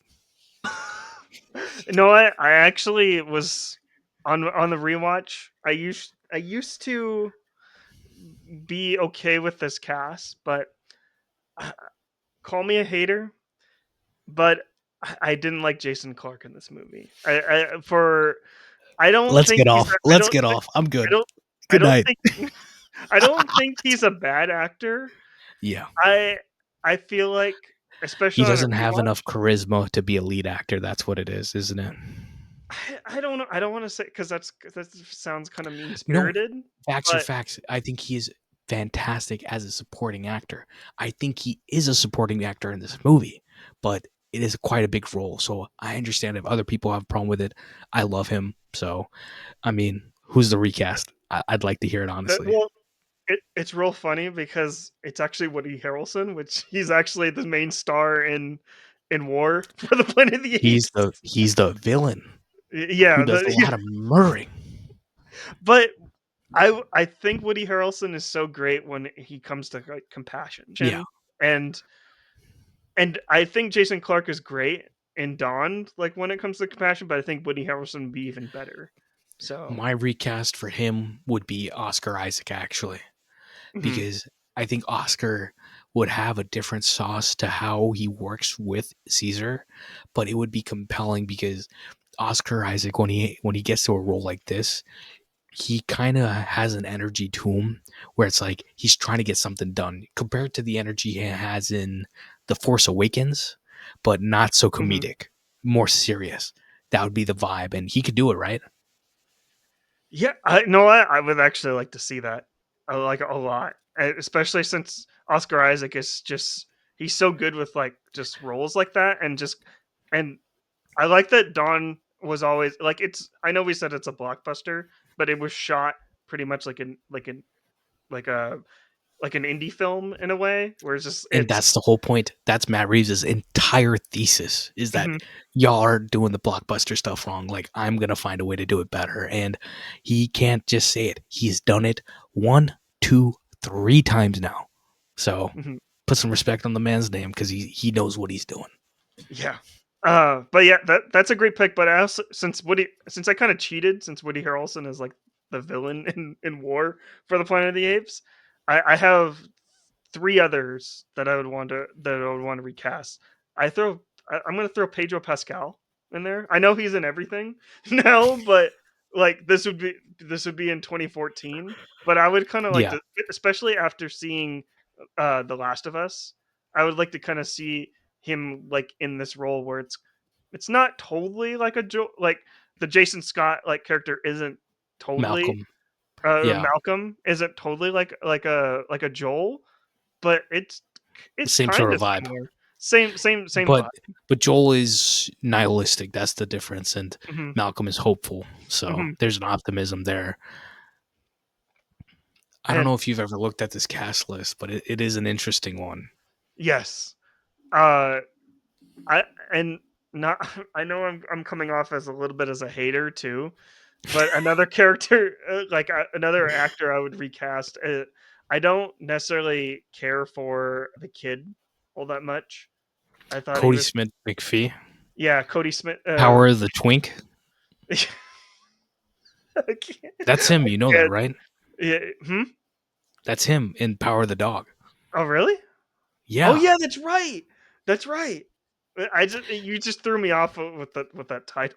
So, It's just me but being salty because if they wanted a better movie that's kind of the same basis, they should have just gone with Brokeback Mountain, which is a much better movie than Power of the Dog. I'm showing up my hands because I don't want to get any hate, but those are my facts. Let's get back no, to casting. it totally is. But let's get back to casting. So that kind of leads into kind of going back to the Last of Us like thing. Instead of having like the Malcolm and like the Cody Smith McPhee like Yeah. characters, I wanted like another father son dynamic. So I'm choosing like Henry and Sam from The Last of Us. It would be interesting to have like a deaf like having like a father and his deaf son kind of Yeah. like communicating with the apes on that level.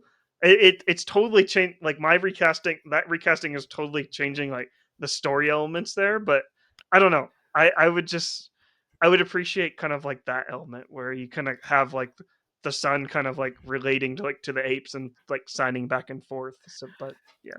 See, my thing is that 9 times out of 10, most of the time, if it's not like a real person, Hmm. I'm gonna want to put a person of color, like a BIPOC individual, whether Hmm. man, woman, or anything else. Like, I want to put them in there because that'll be more compared inherently, like Hmm. more compelling inherently.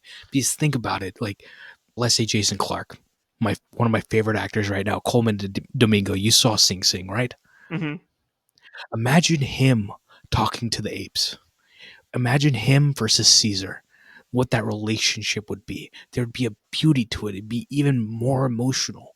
And it's like you have to have great act. I was telling we were trying to recast All the President's Men, and I couldn't find an actor like a Caucasian actor for a younger, like a 29, 30-ish role where I'm like, that's not like Jacob Elordi or Austin Butler, these guys who are obviously compelling actors, but they don't have that regality and that that sauce to them.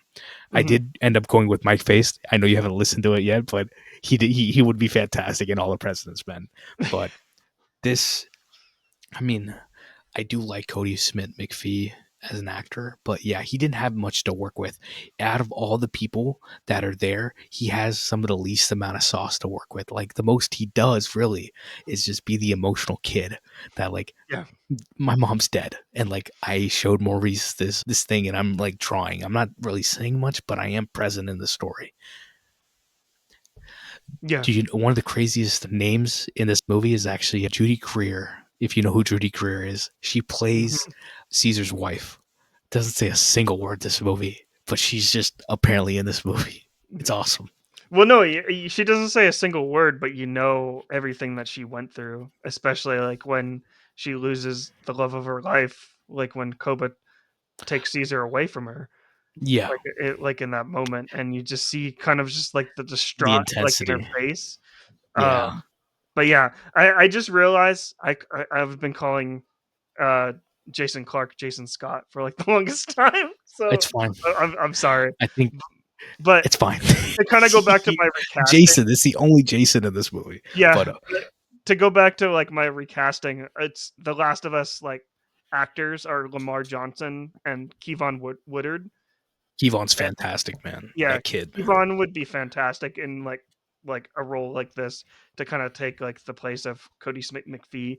But I don't know. I just think it would be really compelling to have like a deaf actor and having that person kind of like communicate with the apes and kind of like come down like to their level. So, but And what's interesting is that war, there are people going mute. So mhm, that elements it gets compelling because they did kind of explored it a little bit with Nova in the next movie. mhm. So nah, it's awesome. Yeah, I did actually. I mean, like I said, I don't really feel the need to recast anybody because I really do love the people in this movie, man. I think like Gary Oldman is like he's punching above the level that he needed to be. He doesn't need to be there. So it's like your supporting actor for your human Mhm. cast is like one of the best actors of all time, and that's awesome. And our lead is the it's Andy Serkis. Like, how much better can you get than Andy Serkis? But I understand 100% with Malcolm and Alexander, like Cody Smith, McPhee and Jason Clark, if y'all got to change them up. Toby Kebbell as Koba. Fantastic, though. He hasn't done much afterwards, but like, he is so good in this movie. It's wild that you say that. Like, how much better can you get with than Andy Serkis? Gary Oldman. It's wild that Matt Reeves would get to the like he's casting for this movie, and he's like, "We have Andy Serkis. Who do we get next? Gary Oldman." Of course, it's like, Gary Oldman did this because he was a Planet of the Apes fan. mhm, That's why this happened, or else he would not have been in this movie. But that being said, okay. I'm talking about Koba for a reason because I need you to get up on your soapbox. Do you have a soapbox take about this movie? Get up on the soapbox. Something you got to say, bro. Jeez, I get. Well, I guess my hottest take. I've already said it already. I think that this is the best movie in the trilogy, and also the best Planet of the Apes movie. I know everyone loves war, but like it's not necessarily a super hot take. It's more like a warm take Yeah, in a way, just we because have those sometimes. I It's like now we say how big is the as is the apple box you're standing on. Your apple box is like it's got enough room for 1 foot today. yeah, but like I know War of the Apes is supposed to be kind of like a Apocalypse Now, but I get more Apocalypse Now kind of like vibes from Dawn, just because you Because see kind of that's the you see the intention. tragedies of war. Yeah, you Like see the I think tragedies he of war, mentions and it. It's either Apocalypse Now or a different Coppola movie, but Matt Reeves definitely mentions one of those movies as being the influence for Dawn specifically. And you mhm, see it. It makes 100% sense that this is the more compelling movie. It's still compelling. It's more compelling for me here, too, honestly. mhm. So, because I will rewatch War for the Planet of the Apes, and I really love that movie, but I'm pretty sure I still love this one just a little bit more because the elements of Koba and everything else in between work so much better for me. And I feel like just war, just like it elaborates the stuff that we already know, like Yeah. that was already established in Dawn, and in a way, like I'm not saying it's unnecessary, but it's like I would like them to explore like other aspects of war that you didn't explore in Dawn. But yeah. Dawn okay, put it this way. War is Toy Story 3. And Dawn for the Hmm. Planet of the Apes is Toy Story 2. Where it's like this is the finality. It's a great ending, but it's like if you want the real sauce, Toy Story 2 had it narratively. But then if Hmm. you want like an emotional sauce, then you get that more with War for the Planet of the Apes. You get what I'm saying, right? And Kingdom of the Planet of the Apes is Toy Story 4. We don't talk Oh, about that. yeah. Well, you haven't seen it yet, right? Exactly. Yeah. Yeah. But that being said, I'm about to stand on a soapbox that's about 200 feet high. Oh, And I'm going to say this with my whole chest. mhm. Koba is one of the greatest villains of cinema ever. Period. Cut the check. Like you talk about Hans Gruber, you talk about Thanos, you talk about Joker, you talk about the late, great, amazing James Earl Jones, who just passed away this past week. And then you add Koba to that list. Rest in peace. And rest in peace, James Earl Jones. But I'm gonna elaborate. My thing is that Hmm. you want a villain. A villain is always great when you're like, oh, he kind of has a point. They kind of have a point. She has kind of a point.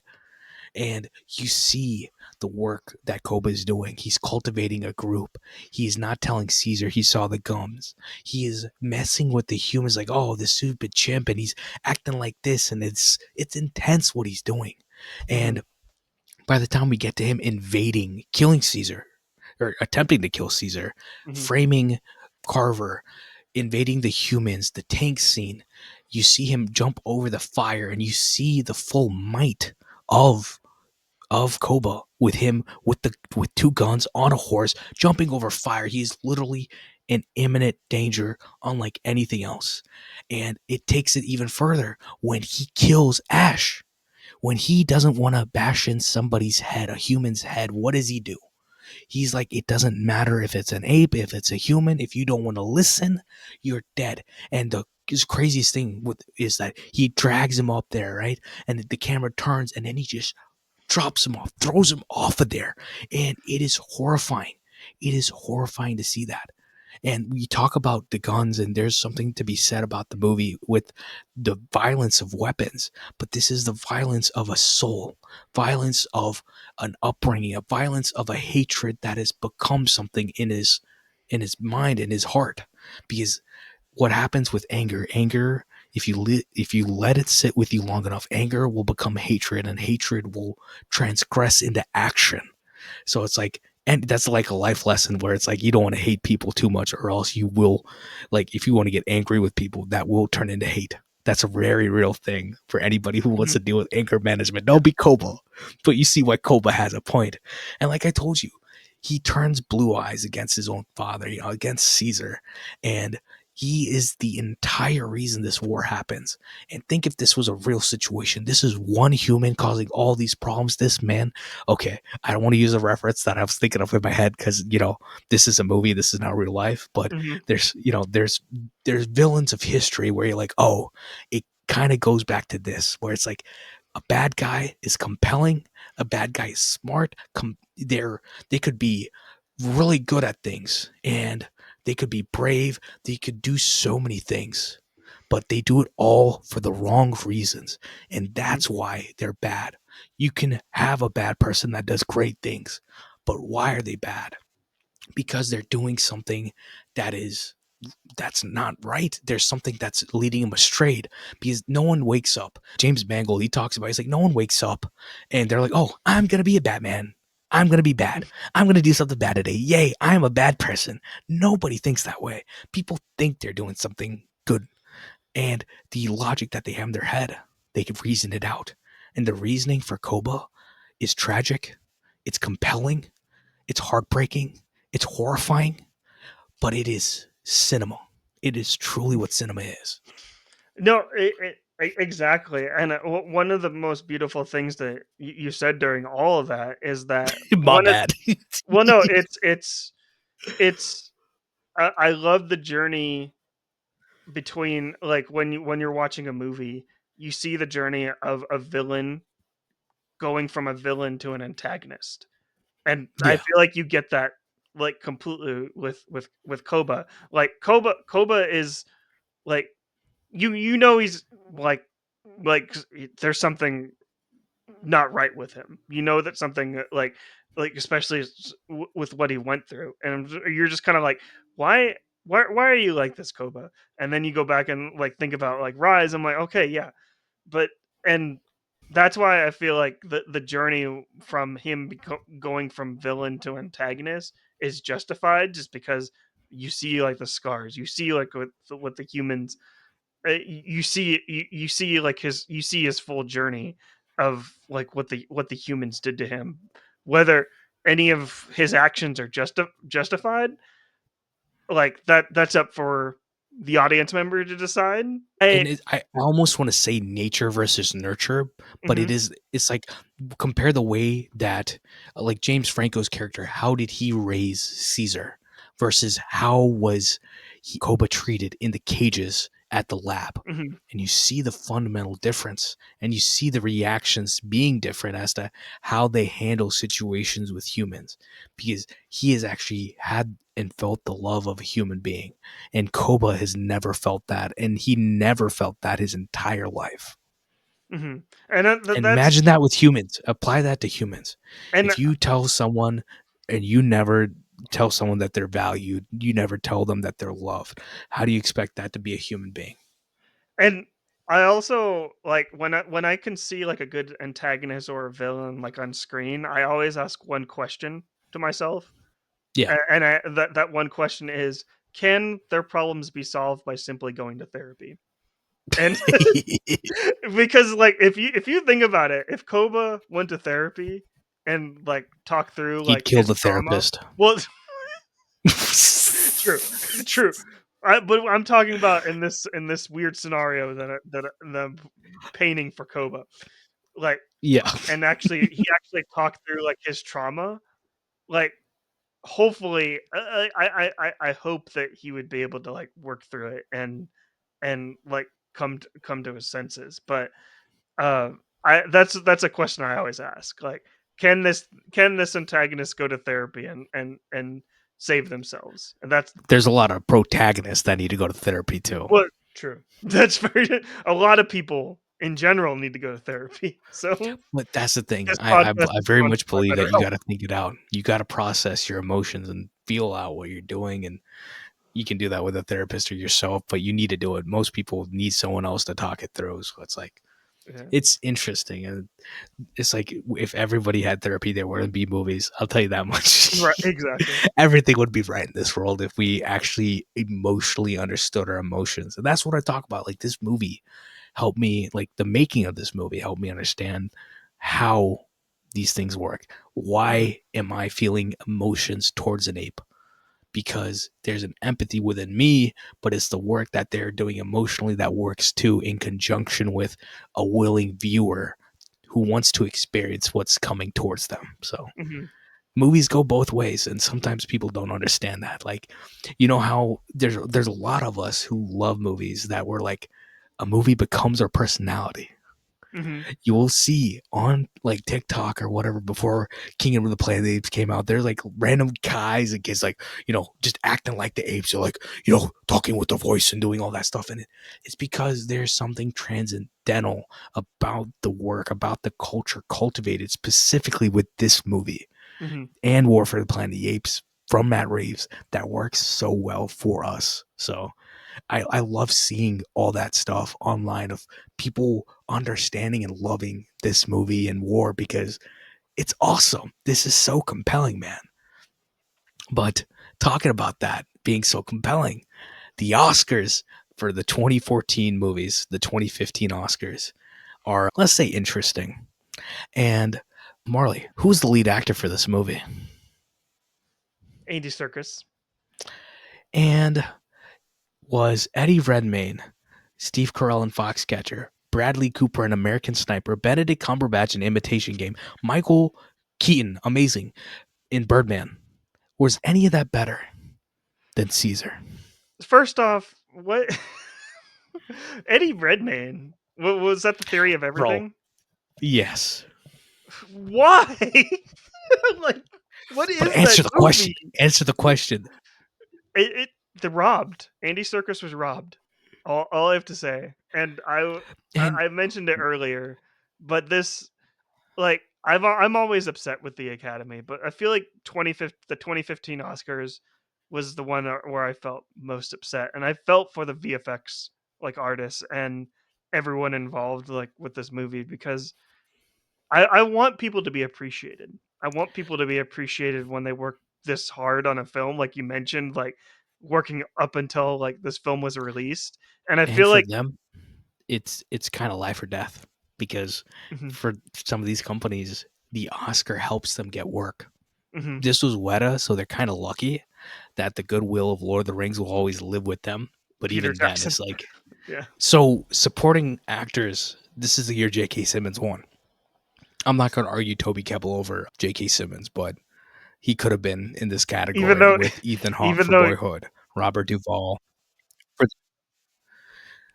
Ed Norton for Birdman, and Mark Ruffalo for Foxcatcher. A lot of good performances, but Toby Kebbell, amazing as Koba.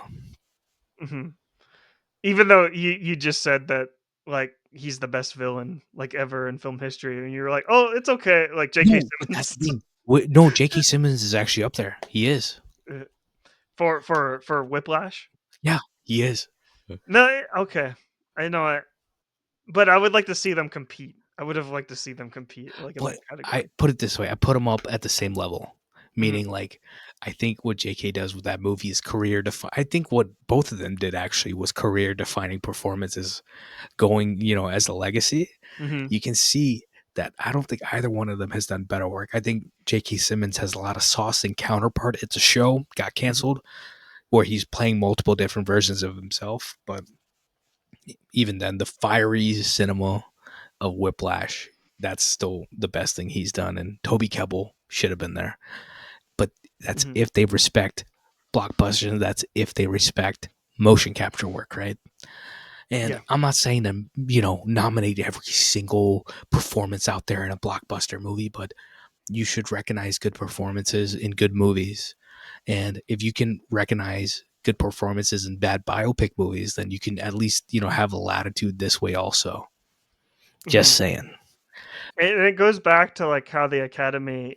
I don't like this movie nearly as much as Dawn of the Planet of the Apes, but Avatar. Avatar: The Way of Water.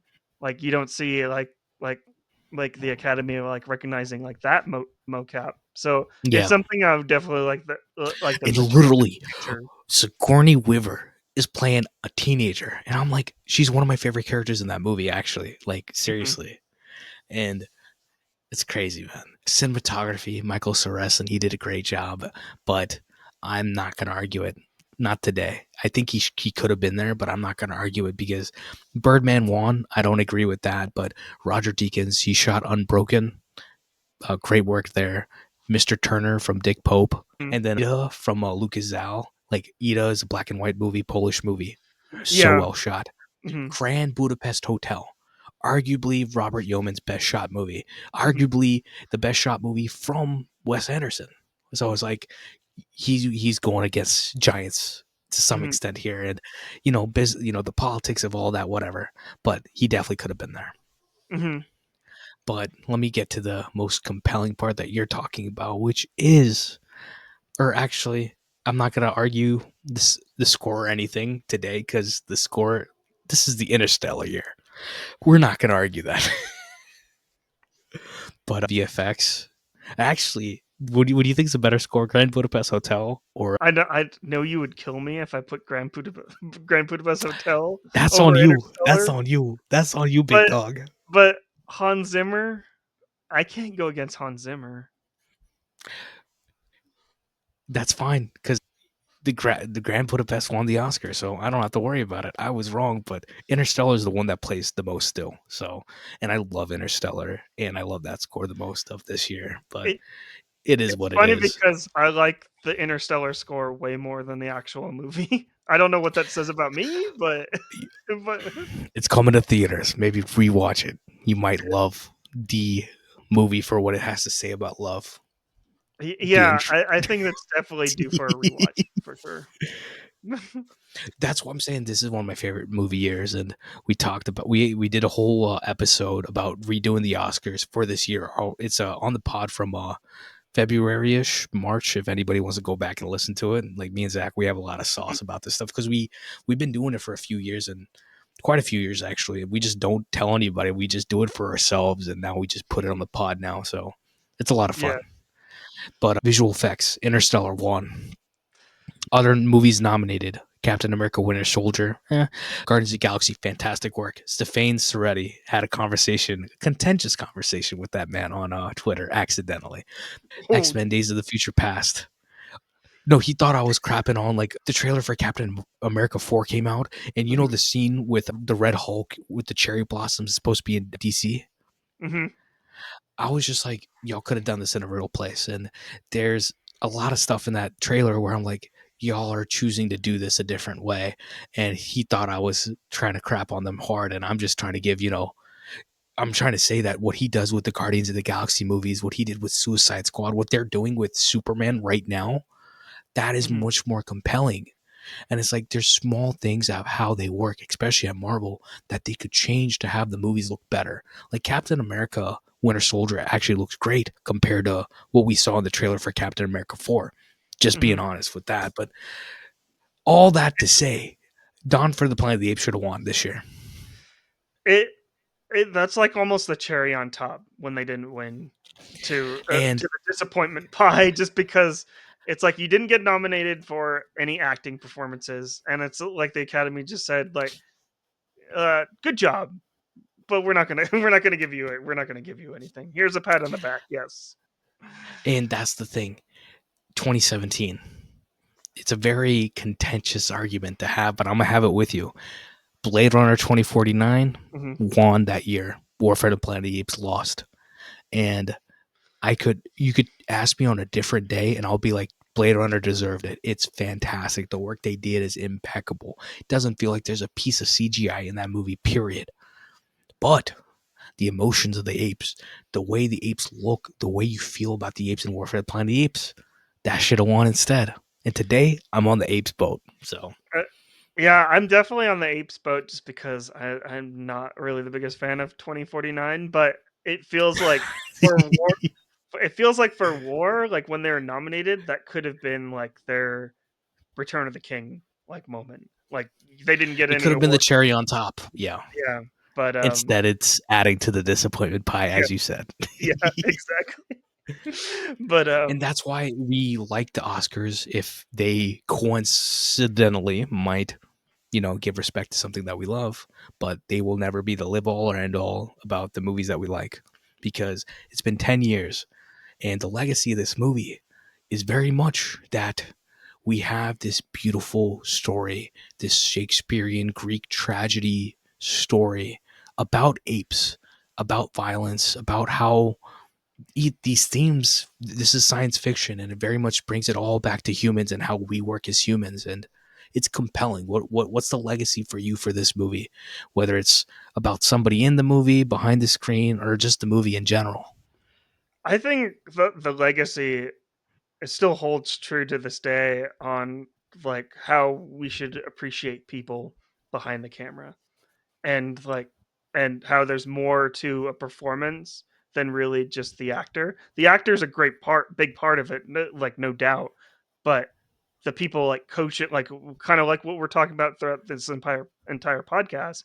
The people like coaching like these actors and teaching them the ways on how to like become an ape or even coaching them like this is what the audience is going to be seeing, like those people need to be respected and paid appropriately.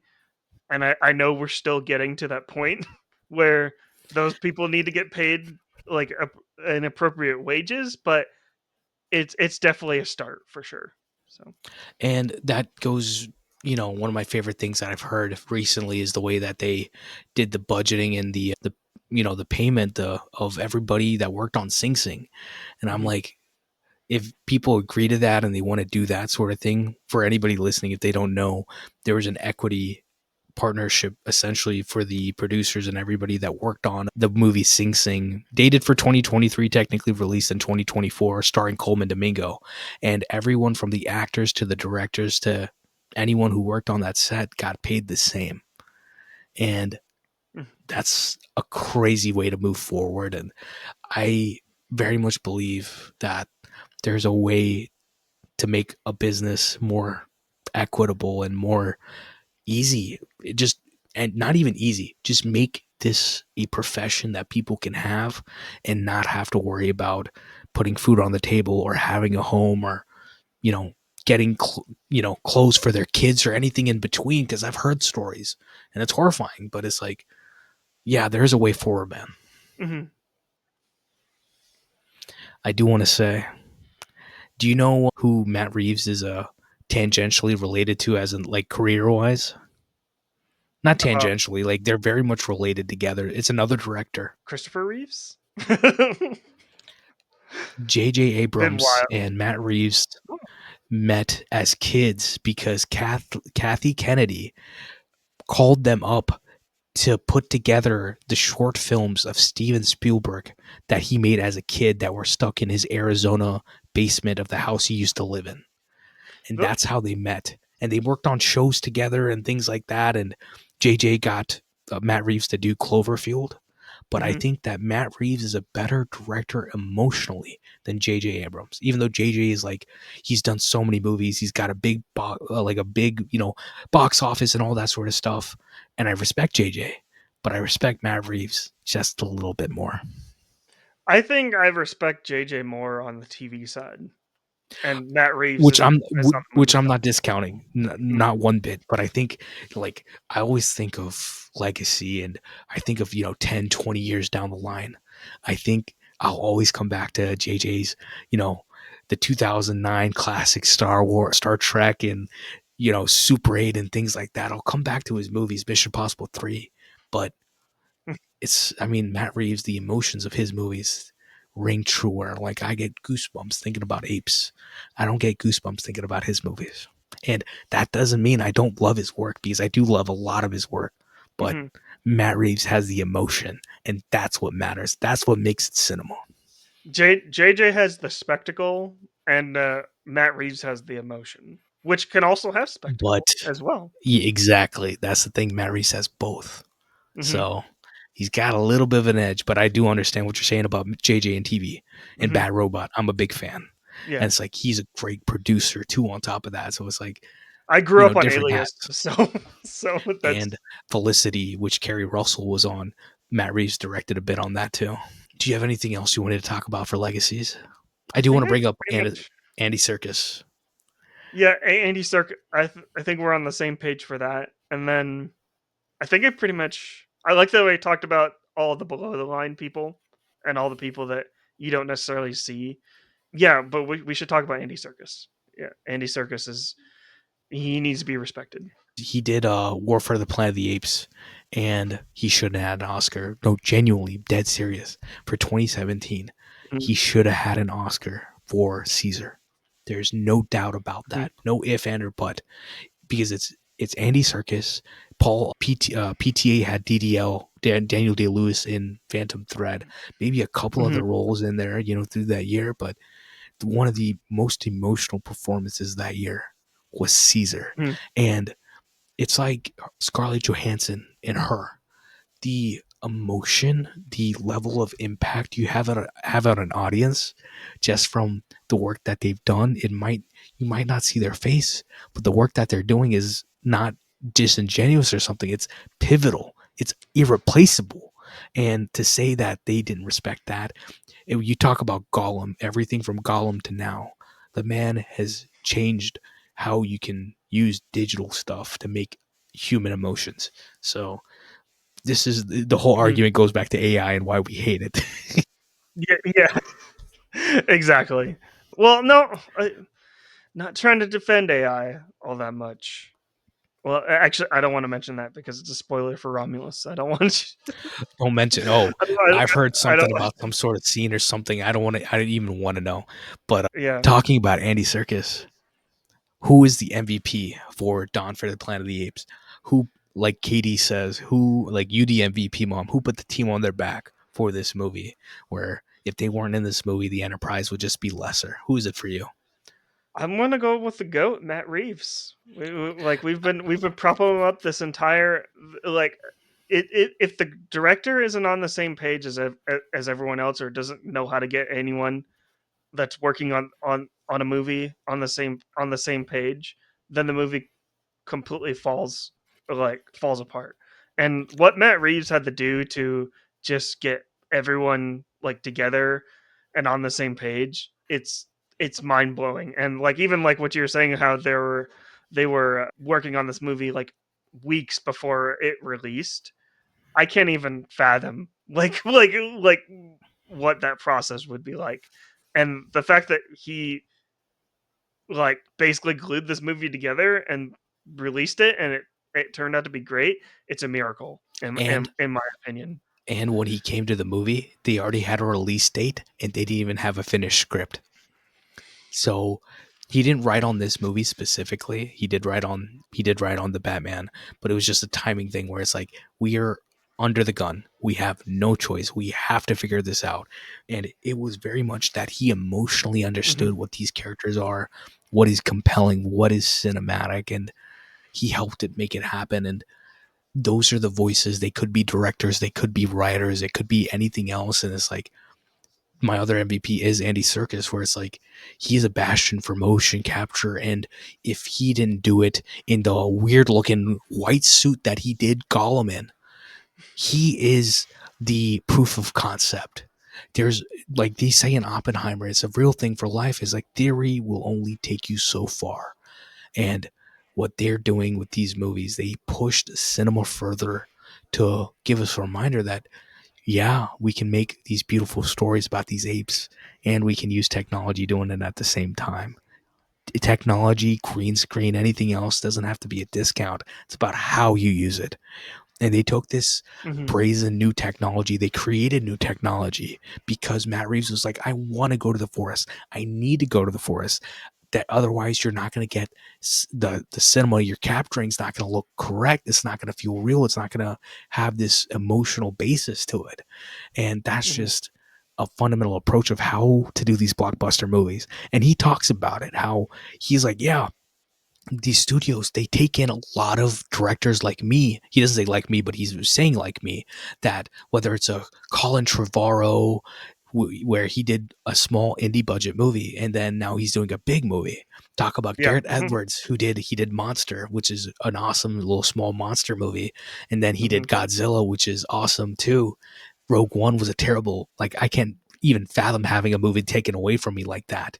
He did The Creator. He's doing Jurassic Park right now, but he's able to keep his voice in there to some extent. And it's like these guys, or they've been mostly men. Women don't even get the chance to do this. And he's like, yeah, these people kind of get chewed up by the big budget system. You look at there's some directors who've done Marvel movies where they've been chewed up by the system. Nia DaCosta says that the Marvels is not my movie, and it's because of the system. And Matt Reeves found a way to fight back, but it also was that he got lucky because Hmm. the studio, he met with them, gave them a pitch about just his general idea of like, this is the way I want to do it with the apes, and there's not going to be dialogue, and we're going to, start with the apes and do all this stuff. They didn't give him any notes. They're like, okay, that's cool, go. And it is It. rare that that happens. I hate to bring this up, but I feel like Go it ahead. has to be mentioned.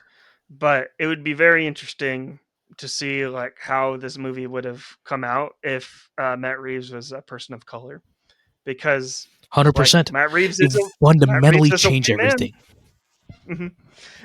And like, would the studio actually be totally on board if like a person of color like get, came with these same ideas? I'm not trying to say like they Put it wouldn't this way, like. what you're talking about, compare it to something that I had an issue with recently. Killers of the Mhm, Flower Moon, a movie I mhm, enjoyed. I went to the theater, I saw it in IMAX. I didn't drink anything for 5 hours so I could sit there for 3 hours and 26 minutes and watch that good Martin Scorsese picture. But it feels like a movie from the 90s because it's not a movie of now, because it is Mhm. fundamentally not from the perspective of Native Americans. It's not an indigenous story because there's not an indigenous person writing it. There's not an indigenous person directing it. There's not an indigenous person really feeling behind the camera a perspective. And I would have never made that movie that way. I would have turned it around the other way. That Lily Gladstone's character is her perspective, and she has these wolves, and it would have been a horror movie. It would have been a la freaking Malignant, because that is the Mhm. horror that Leah DiCaprio and Bob De Niro, what they're doing, what they did in real life. That is how that travesty feels to me. Is horrific what they did. Mhm. But Martin Scorsese has this thing where he makes those horrifying things compelling, and his into that story emotionally was the love story between those two characters, between Lily Gladstone and DiCaprio's characters. But I enjoy the movie. I like the movie, but I don't understand. I don't fundamentally agree with the idea that Scorsese should have made it. All that is to say, they gave him $200 million to make that movie. Let's say Sterling Harjo, he made The Reservation Dogs. If anybody hasn't seen it, go watch it. It's on FX. Great It's story great. about these kids.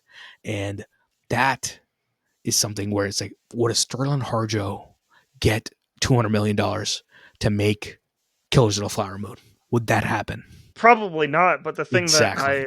I've always found so compelling when it comes to POC filmmakers is that they don't need $200 million to make what they Nope. want to make, because they've been working with Nothing. like Scraps. with nothing for their entire life, and that to be honest, like that's what makes them like better filmmakers when it all comes down to it, because you like when it comes down to limitations make you more creative.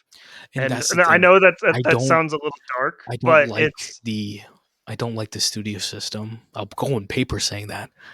mhm, Maybe one day we'll see a movie that says directed by Vikas Patel. That'll be a different day.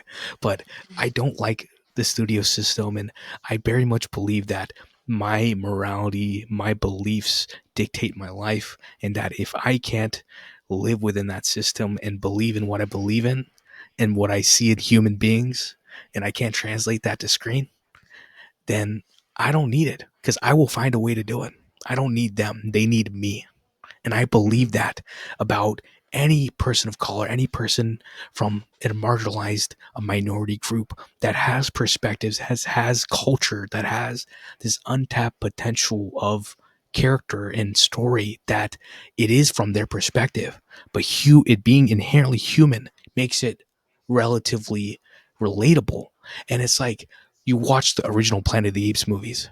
There's not a single person of color, and it is very weird if they put a person of color in those monkey suits, and that would have been a whole other thing. But it's yeah. like, what do Caucasian people have to do to have compelling stories? They have to think of stuff like that, and they don't want to, at that era, they don't want to confront the the very large issues of race relations and segregation, and civil rights act was just passed, and they're living in that era, but their cinema doesn't reflect it, does it? And just, it's a whole rabbit hole of, I that all comes to me to say that I don't depend on other people to do that work.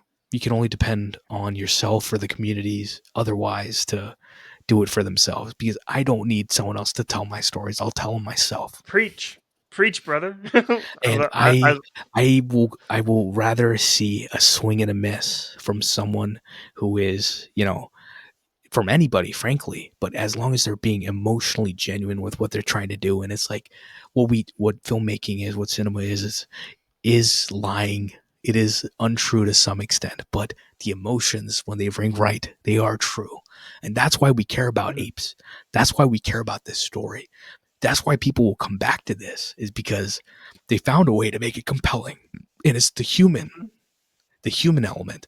And Caesar as a character has to realize that human element matters. So the story, Yeah. man, I love the apes. Like, I'm a dream of apes tonight, apparently.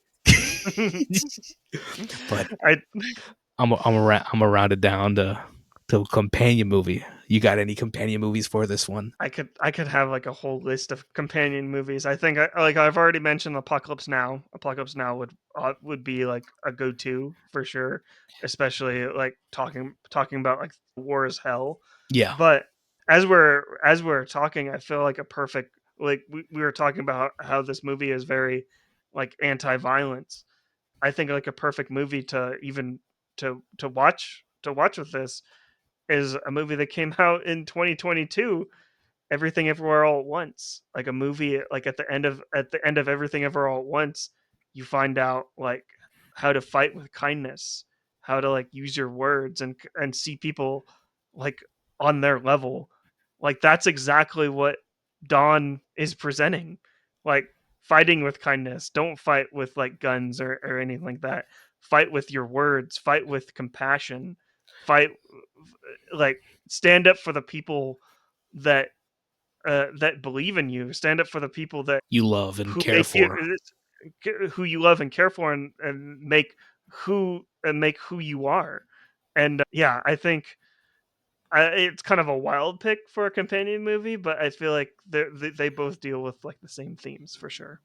Honestly, from what I was just talking about, that's what I mean. That you want to swing for the fences, but it's so emotional. It's so in check with what it needs to say and how it says it and how that family works. And it's a wild comparison, wild companion movie, Mhm. but it's a great movie. And it is a Mhm. movie where you have to practice the same amount of empathy you do for the apes. Because I might cut this out, but I saw a lot of people, Caucasian people, that's the part I might have to cut out, but I saw a lot of white people say this movie's not relatable. This movie's not compelling. And every single time that happened, it was, a group of people who seemed to not have enough empathy. And it's like growing up as people of color, you, especially in a society where you're a minority, whether you're watching cinema, whether you're in your classroom, whether you're living your life, you're always alone. And you're not afforded the audacity to be ignorant. And that's why I love Everything Everywhere All at Once, and I love this movie too. That's a great companion movie. Yeah, well, it's interesting you say that when you hear white people like say that this movie isn't relatable. As someone that's mixed myself, that actually comes off as white, like I want to know, I want to meet some of those people because like that is it's mind blowing to me because like I wanted to live like their experiences in a way because like growing up, like I might as well You're have white had. passing. You're white passing. They made a movie about you. Rebecca Hall directed it. Fantastic movie, I actually. still need to see that movie, but Edward Grau, it's amazing black and it white photography on it's that. He pending, just right? did. It's on Netflix.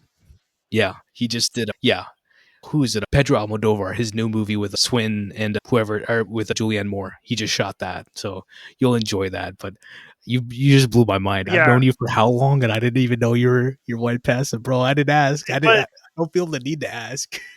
but it's on it's on that's on my watch list. But it's like whenever I hear people say that how they couldn't relate to something, honestly relate to any movie. It doesn't matter like if they're white in there or if they're POC. Or if they're Like these are Japanese, talking Japan. One of my favorite parts of Gojira -1 is that I don't have to have any basis to these characters, but the language of cinema is, it is universal. And or it doesn't matter if they're apes too. Like exactly. the- these are these are relationships being built, and that's what movies are when it all comes down to it. These are people, these are apes, these are characters building and creating like relationships through dialogue. And if you can't find any relation from that, there's something wrong with you. I I hate saying understand if that, but there's there really is. I understand if there's like a disconnection in the terms of like maybe there's something wrong with the filmmaking, but Mhm. it's like when you try to sparse art in an objective form, there's certain things I find personally that are objective in terms of like, okay, like you compare, let's say Christopher Nolan. you try to ask someone to explain Tenet to them, right? They might not be able to, because there's a disconnect there, and no one's intention there is that you don't need to understand it. You just need to understand the vibe, and it works. But if you wanted someone to understand it, they don't understand it. So there's a disconnect there. But Everything Everywhere Mhm. All at Once specifically, there is no disconnect. The movie is crystal clear. The narrative works perfectly, in my opinion, and they did a fantastic job with that movie. And that's not the problem there. It's sometimes, I think, my opinion, not my opinion, I think it's a fact that there's something wrong with us sometimes when you watch a good movie and you might not like it. Rewatch it, you Mhm. might like it again, Sometimes you got to grow, sometimes you got to think, sometimes you're just having a bad day. So, I do that all the times. I have bad days like all the time, and then like we just you can cut this part out, but like Rebel Ridge, like it's been like I started watching Rebel Ridge, and I'm like I'm not in the mood right now, so but I'm definitely gonna revisit it. So it's like well, that's the make thing for film a me. part of your life. Like So you have to be on the vibe of it. Like I was talking to someone, her name's Maria. She talks about movies. Great individual on Maria, TikTok, but not Maria, a different Maria. But I'll send okay. you her page. But she's watching All of Us, the new Andrew Haig movie, and it's supposed to be this deeply dramatic, deeply emotional movie. And I'm like, I don't have the time to watch a sad movie right now. And she's like, yeah, it's worth watching. It's it's got a good catharsis to it, right? It's a good movie, but I just Hmm. can't handle it. So I'm not gonna watch it right now. I'll watch it whenever I get to that point where I'm like, hey, let me watch something direly Hmm. sad. So I think that's why anybody listening, you will see the reflection of the movies that are on the pod are a reflection of my emotions very much. That if I'm talking about the movie, I inherently love it so much that it's lived in my head because these stories make me feel better. And I can say that about pretty much every single movie. Like we just did Remember the Titans, right? That movie makes me feel better. It makes me feel excited. It makes me feel there's something so compelling about that. And I think there's so many different avenues of cinema that are compelling, and they can be positive, and they can make you feel happy, whether they're whether whatever the situation is. Even though Coba's in this movie, I feel so excited about this movie. So, but I'll wind it down to say that we love Dawn for the Planet of the Apes. Apes together strong always. Humans together strong always. That's the ultimate But message. But no, I have to ask you what's your companion movie? my companion movie, very much, it's just watch good sci-fi movies. I mean, obviously it is War for the Planet of the Apes, but my favorites, the ones I talk about the most, whether it's like you want sci-fi horror, watch Annihilation. If you like Minority Report, that's one of my favorites. That's a detective story. That's a different part of me. The other part of it's Blade Runner. We just covered it on the pod. That's the more soulful, introspective thing about what it means to be human. And this movie relates to that quite a bit. And these stories are all with high production value and high juice, all to come back to tell you a human emotion, a human story of what if this happened? And they pose questions to you. This movie poses the question of the anatomy of violence. What would happen? So find movies that question and challenge you. I mean, they don't always have to be, Tarkovsky, but they could be Tarkovsky. It could be Stalker. It could not be Stalker. Who knows? So just watch more movies like this. And man, I love the apes when they're good, when they're emotional. Hmm. But Marley, it's been a fantastic time therapizing Down for the Planet of the Apes with you today. I will see All, you back on the pod for some movie. I don't know what movie, but the vibes, just as we had the vibe for Tokyo Drift, I saw that you love Don. That's the thing for me. I need the person to love a movie. You have a lot of love for Tokyo Drift. We talked about it plenty, but we also have a great love for the apes and the Dawn for the Planet of the Apes, and that is what's compelling to me. That emotion is inherently what I'm chasing too. Which, like I said, this movie has affected me a lot, and where we're sitting here today talking about it is a landmark of where I've come in 10 years. So mhm. always onwards and upwards. There's no other way to go in life. So Peace and love, Marley. It's been great having you.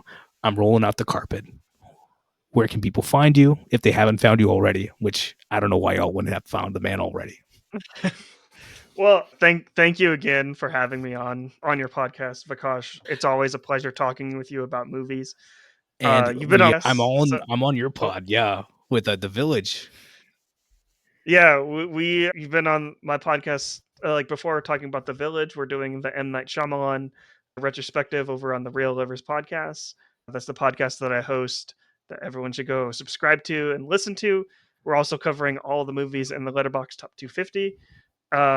We're available everywhere where you listen to podcasts. And if you don't like podcasts, you can also follow me everywhere on social media with the username at Marley Loves Film. Yeah, most active places there are Instagram, Threads, and TikTok. Trying to get back on TikTok, but yeah, we'll see. But yeah, we'll have his socials under the in the description for anybody. So check him out. I love his work. Otherwise, we would not have been talking for I don't know how many ever hours we've talked thus far, and we will talk later. So multiple hours. Always exciting, brother. many hours taken, which like it's awesome, man. I love it. Alrighty, peace and love. I'll see you later, y'all. Bye. Say bye, Marley. Bye.